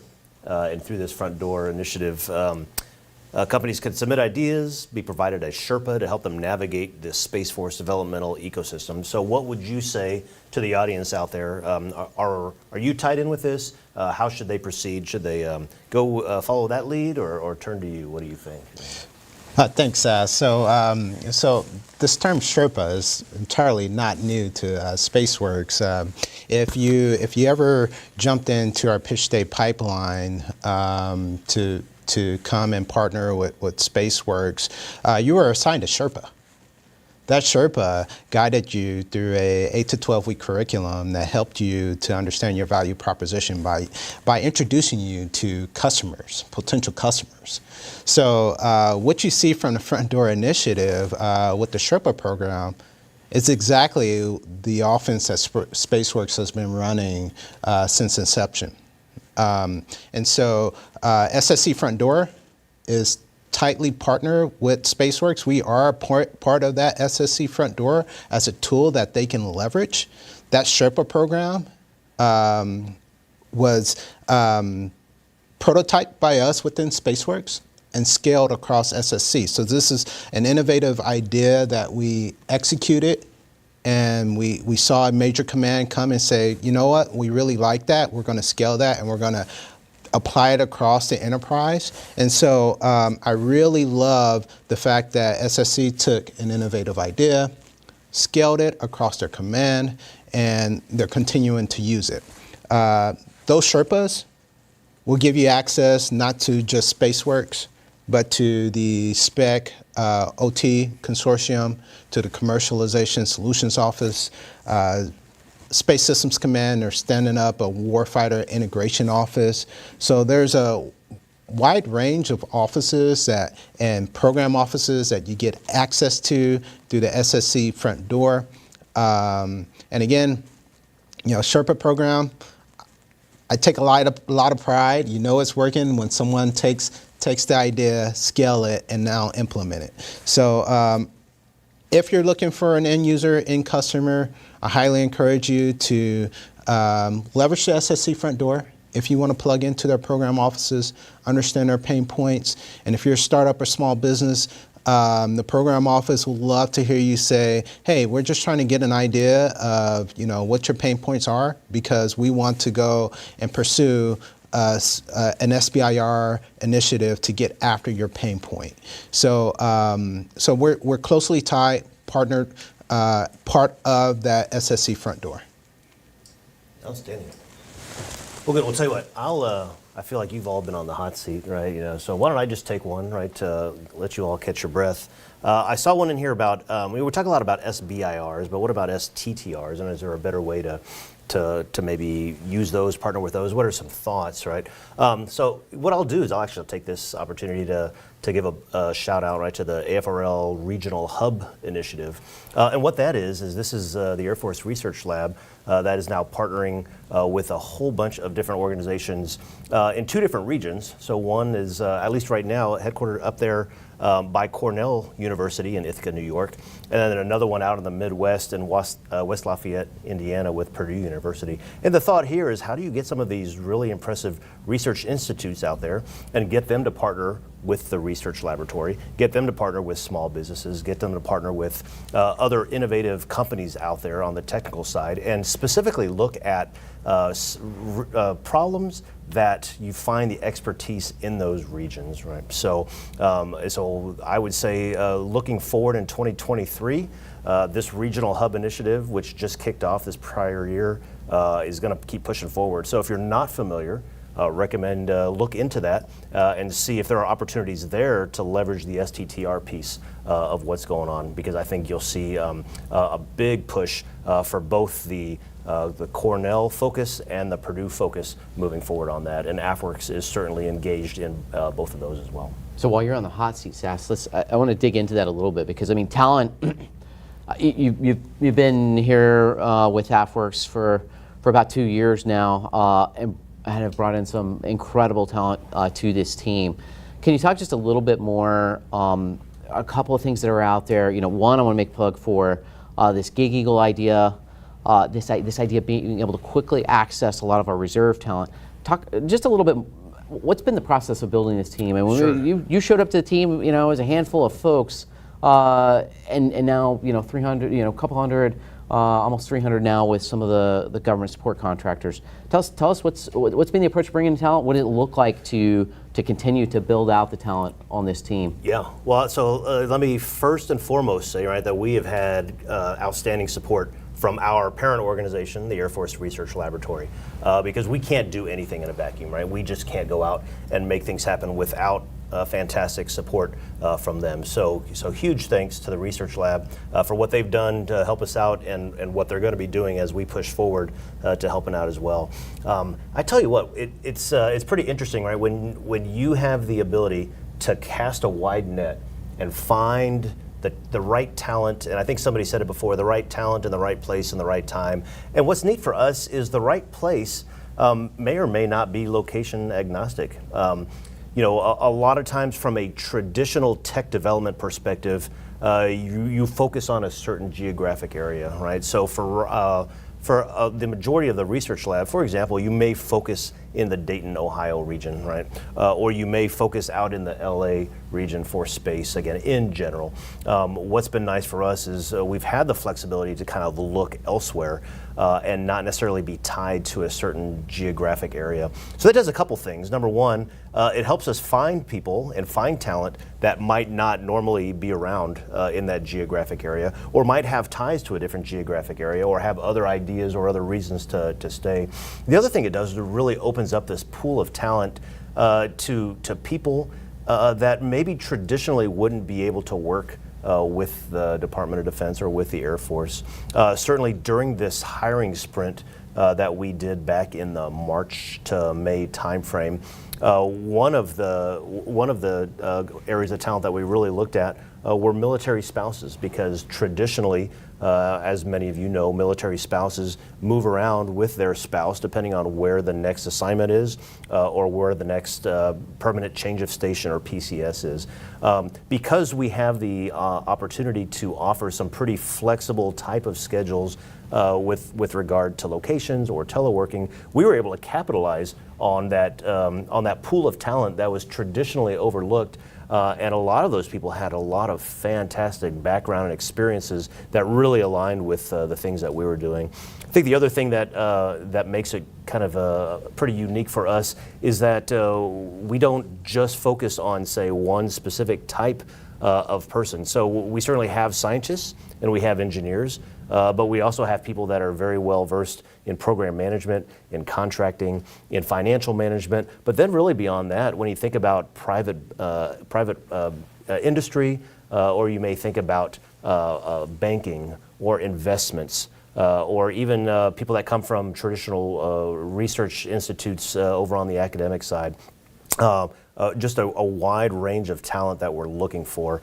And I think the other thing that helps us out is it's not just on the civilian side, right? So everybody's, for the most part, familiar with government civilian or federal civilians, and sometimes that hiring process, it can be arduous, and we've been very fortunate to work with a whole bunch of different contacts across Air Force Materiel Command and really up into, touching into OPM to help us make that process faster and get the right people and get them on board quickly, because a lot of times the talent that we're looking for isn't going to sit around and wait for 6 months or 12 months if there's a great opportunity that we have, because let's face it, we're in a war for talent, and there's a lot of people that are looking for great talent, and so we have to be able to offer them a rapid onboarding experience and the opportunity to join the team quickly. But that's just the federal civilian piece. Certainly we have active duty military, as you can witness right here at our leadership table, but again, not just on the leadership side. You saw quite a few of our military personnel that are all over this country that are joining us here today from all the different divisions. And on top of that, right, we have the ability to work with different contractors to help us out in specific areas, whether it be flight test or airworthiness or those types of activities. And then we haven't even touched on, the Guard and Reserve piece. Which we've been very fortunate over these past 2+ years to have a large contingent of Guard and Reserve personnel that come help us, sometimes on a full-time basis, sometimes on a part-time basis. So when you put all of that together, right, so a wide scope where you're looking at civilians and military and contractors and Guard and Reserve, and you're also willing to look at people with non-traditional backgrounds, non-traditional educations, non-traditional experiences that can literally be spread across the country. We have the unique capability to dive in and find that right talent out there to come help us with the team. Well, huge thanks to you, and as you said, huge thanks to the support that we've been given through the Air Force Research Laboratory, through the Air Force Material Command. Huge thanks to our Chief of Staff of the Air Force. His lovely spouse was kind enough to join us in the sprint that we had, specifically doing that outreach to military spouses, and being able to, I think, continue to find those particular areas where there's opportunity to bring talent into this broader ecosystem. So we've got a bunch of kind of short questions, and again, we want to make sure that we're getting the responses out here. What do you think? Maybe a quick lightning round here, kind of step through some of those, and then I think there's a couple of good points to ponder as we're going forward too. So a couple things on here. Question about small business versus big business. So one, if I'm a small business, how do I know I'm a small business? So if you go to again our Afwerx.com webpage, really several different things that were recently posted there. So the 2.0 report, there was another question, that's there on the homepage. The details on what it takes to be a small business. Really want to foot stomp that as we develop these larger programs, like the Agility Prime program, for example, that was deliberate at the beginning, that it was not just for small businesses. And so we've got some of our major defense contractors that are participating. So when you think of Afwerx, while we've got a very large budget for many small businesses, we really are looking at opportunities to bring that talent in everywhere, being able to create those different opportunities for big business, for small business, for partnering with those businesses.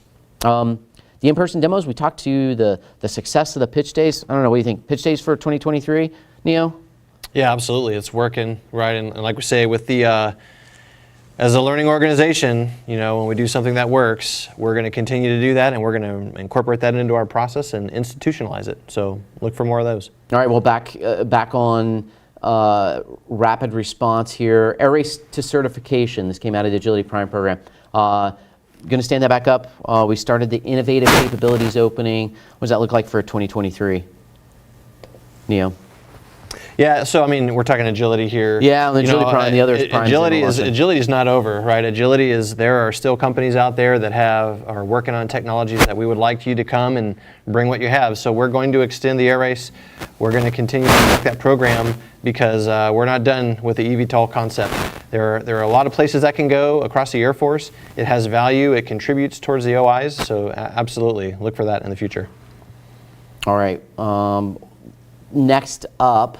Army and Navy, they're going to be deploying open topics. So we see absolutely more collaboration there. I mean, I've been in contact, weekly, monthly.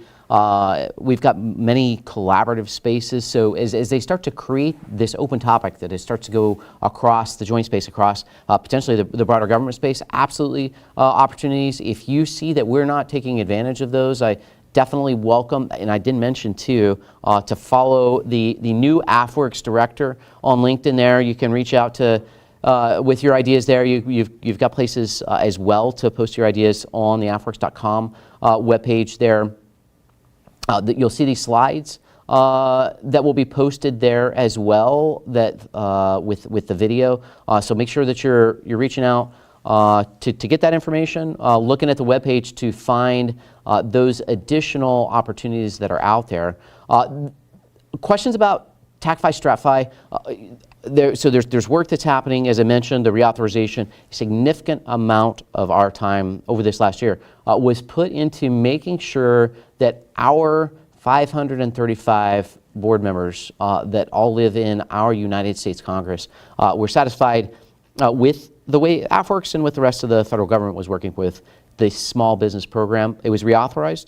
There were some changes in that, and the team has been working through those. So expect to see those awards coming, the specific information about where your program is in that process, and then what do the opportunities look like going forward. Will be coming out soon. Any other quick ones? I think we could follow on with one of those questions, a little bit more of a deep dive on this interesting topic of selected but not funded. that's one, as you know, we spent a lot of time with. Talk a little bit. What does it mean to be selected and not funded? What does that look like going forward? And because I think there's sometimes as folks talk about working with the federal government, there's many different steps in that path. What are the different steps that the companies have successfully achieved in that selected and not funded situation? So, I mean, bottom line is this is, for us at least, a good kind of problem to have, right? I mean, it does mean that this is becoming more competitive. I hear from the ventures team that, there is now a cut line, right? There's a percentage where we just don't have the money to fund it. If you are selected but not funded, it doesn't mean you're done. However, it does mean that you'll need to pursue other opportunities with other government organizations or within the Department of the Air Force, and they can pick that up. And I mean, please correct me if I'm wrong here, but it doesn't have to be recompeted, right? You're eligible for that. You just need to find funding. Yeah, I mean, I think that's an important piece. We have looked at as many tools as we could to try to reduce that barrier. As this program launched, we mentioned this was an early effort of experimentation. As it launched, it eventually started to grow and has become increasingly competitive along that way. As, again, we mentioned the defense budget and our operational imperatives, I think what you find, if you are a small business that is out there who has been selected and not funded, one, look at that alignment towards our operational imperatives. How does your particular technology align there? And are there ways that we can help you connect to that organization that has the funding? Because congratulations, you have won. You have been competitively selected. So that's barrier one. The next piece, obviously, is the funding award. So that is, again, opportunity to look at across that landscape, and opportunity that we think will happen as we look across that landscape to be able to bring that additional funding in. Other lightning round questions there. I think that gets to some of the big ones. I don't know, Rock, you walked through a CRADA over this last year and did some interesting things. Tell us how you see using CRADAs going forward. And for those less familiar, so this is the Collaborative Research and Development Agreement. This is an opportunity that allows just good sharing. Tell a little bit how that's been used, Rock. I know there's some of our other Department of the Air Force organizations that have used this as a gateway in for some of the classified funding opportunities. Tell folks a little bit how that's worked for you and other opportunities that you see out there with the CRADA going forward. Right, thank you, sir. So the CRADAs have been a very useful tool to really get after idea generation, exchanging information, sharing information, under a vehicle that allows us to have those bilateral discussions. So, we've talked a lot about SBIR contracts, SITR contracts. In those contracts, there is exchange of funding. With a CRADA, there's not necessarily that exchange of funding, but there's still tremendous value in a CRADA.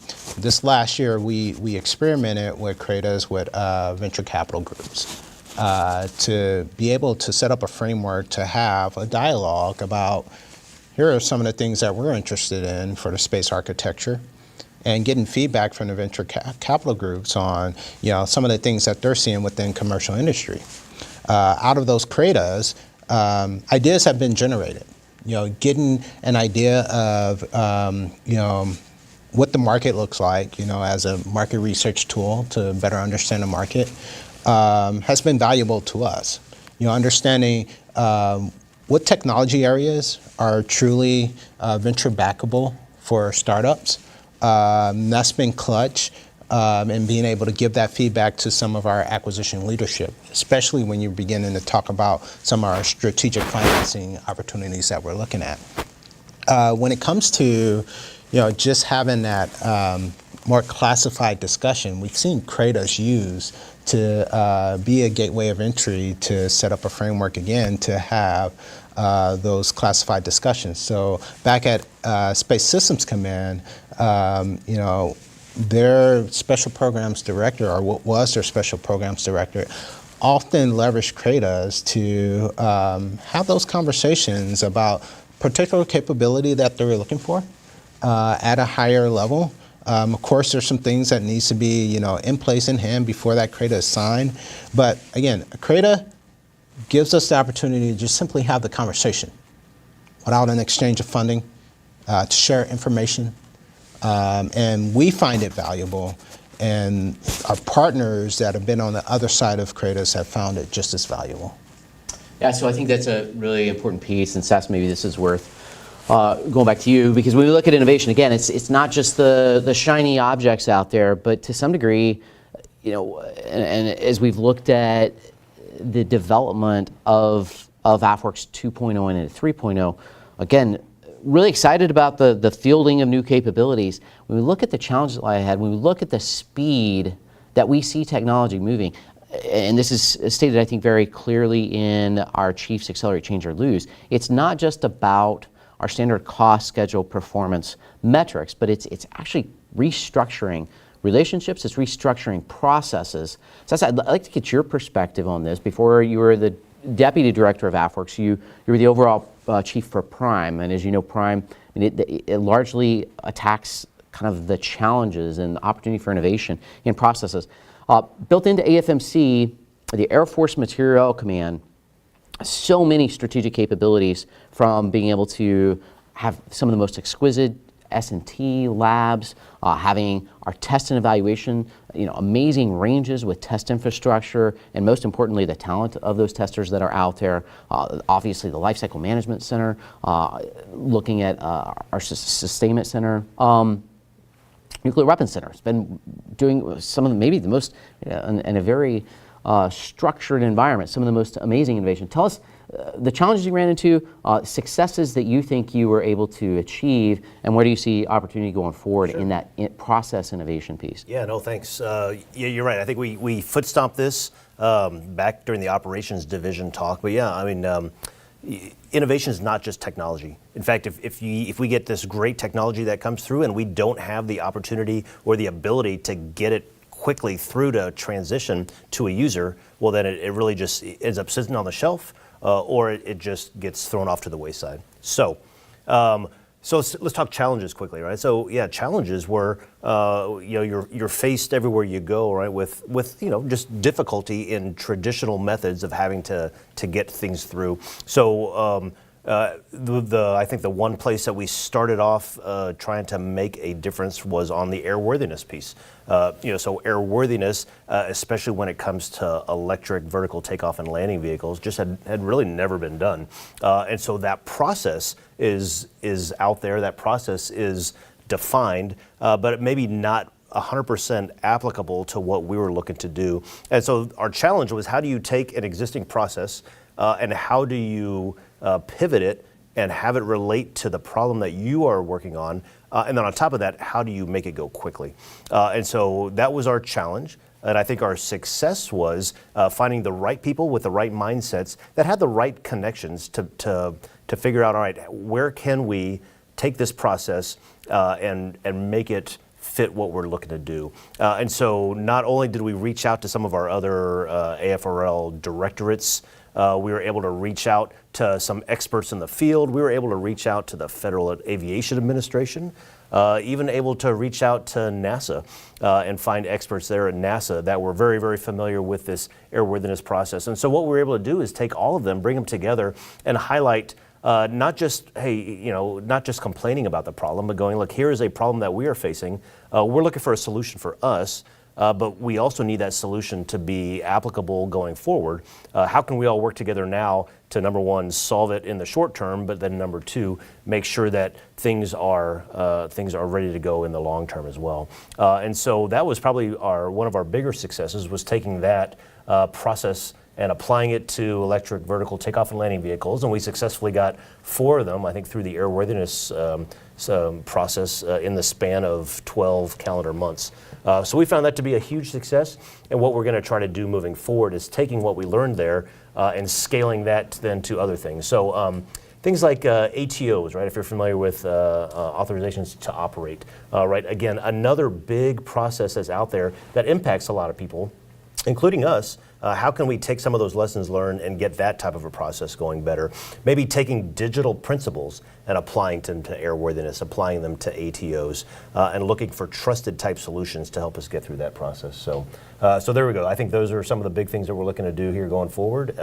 But again, those process innovations are sometimes just as important as the technology innovations, because you need them married together to get them through to the end. Super. Well, I think we worked our way through many of the questions. We plan on posting some more frequently asked questions out there as well. So that's, I think we're getting to the kind of conclusion here, maybe around the room, starting with you. Yeah, absolutely.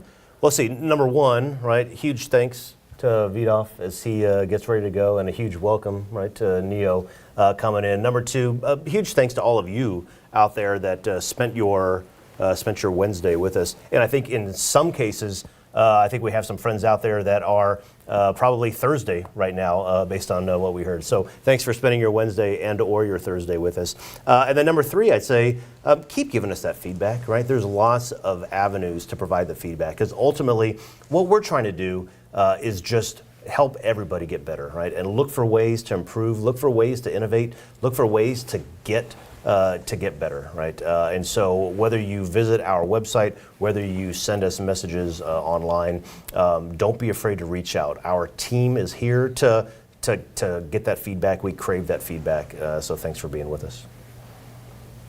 Brock, how about yourself?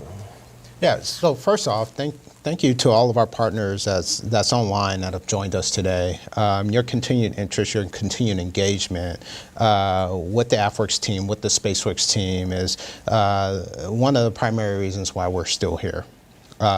We still have a ton of work to do. Our success continues to depend on the great solutions that you provide us. Also would like to thank the wider Afwerx team for pulling this event together. SAS for MCing, keeping things moving along. I think this is one of the first events where we're actually on time. So great job to SAS and the production team that helped pull together a great event. Shout out to Colonel Diller. So, sir, really thank you for your leadership since I've been on the team. It's been phenomenal, working with you. Truly a big brain. Trying to keep up with you and your ideas and where you're trying to push, where you push the team. It was fun. Learned a lot. Really, really do appreciate your leadership. And it's helped me personally, as a leader. So we will miss you. Colonel Lee, welcome. It's a pleasure to have you on the team. Already heard great things about you. I think I'm the one on the panel that can brag and say I met him first, because your introduction into this ecosystem was a SpaceWorks event, right? Sure. So, but even in, just your interaction, I knew that you're super great person to work with. So I'm very excited about having you on to lead this Afwerx 3.0 effort. So. Thanks. Welcome. Yeah, thanks so much, Rock. And I guess I'll just leave with a final thought here. We talk a lot about $1 billion a year, thousands of contracts. That's all very important. But really, this is about mobilizing tens of thousands of Americans out there, out in the private sector, Airmen, Guardians, and getting after those ideas and moving them along to solve the problems. So if you're probably on the line with us here today, you're one of those, and you should be proud of what you're doing. Look forward to working with you in the future. So thanks, Vidaf. Yeah, really, for me, two things. Huge amount of gratitude for all of you who have, we've been a startup. Many of you out there are startups. Boy, it's a rough business sometimes.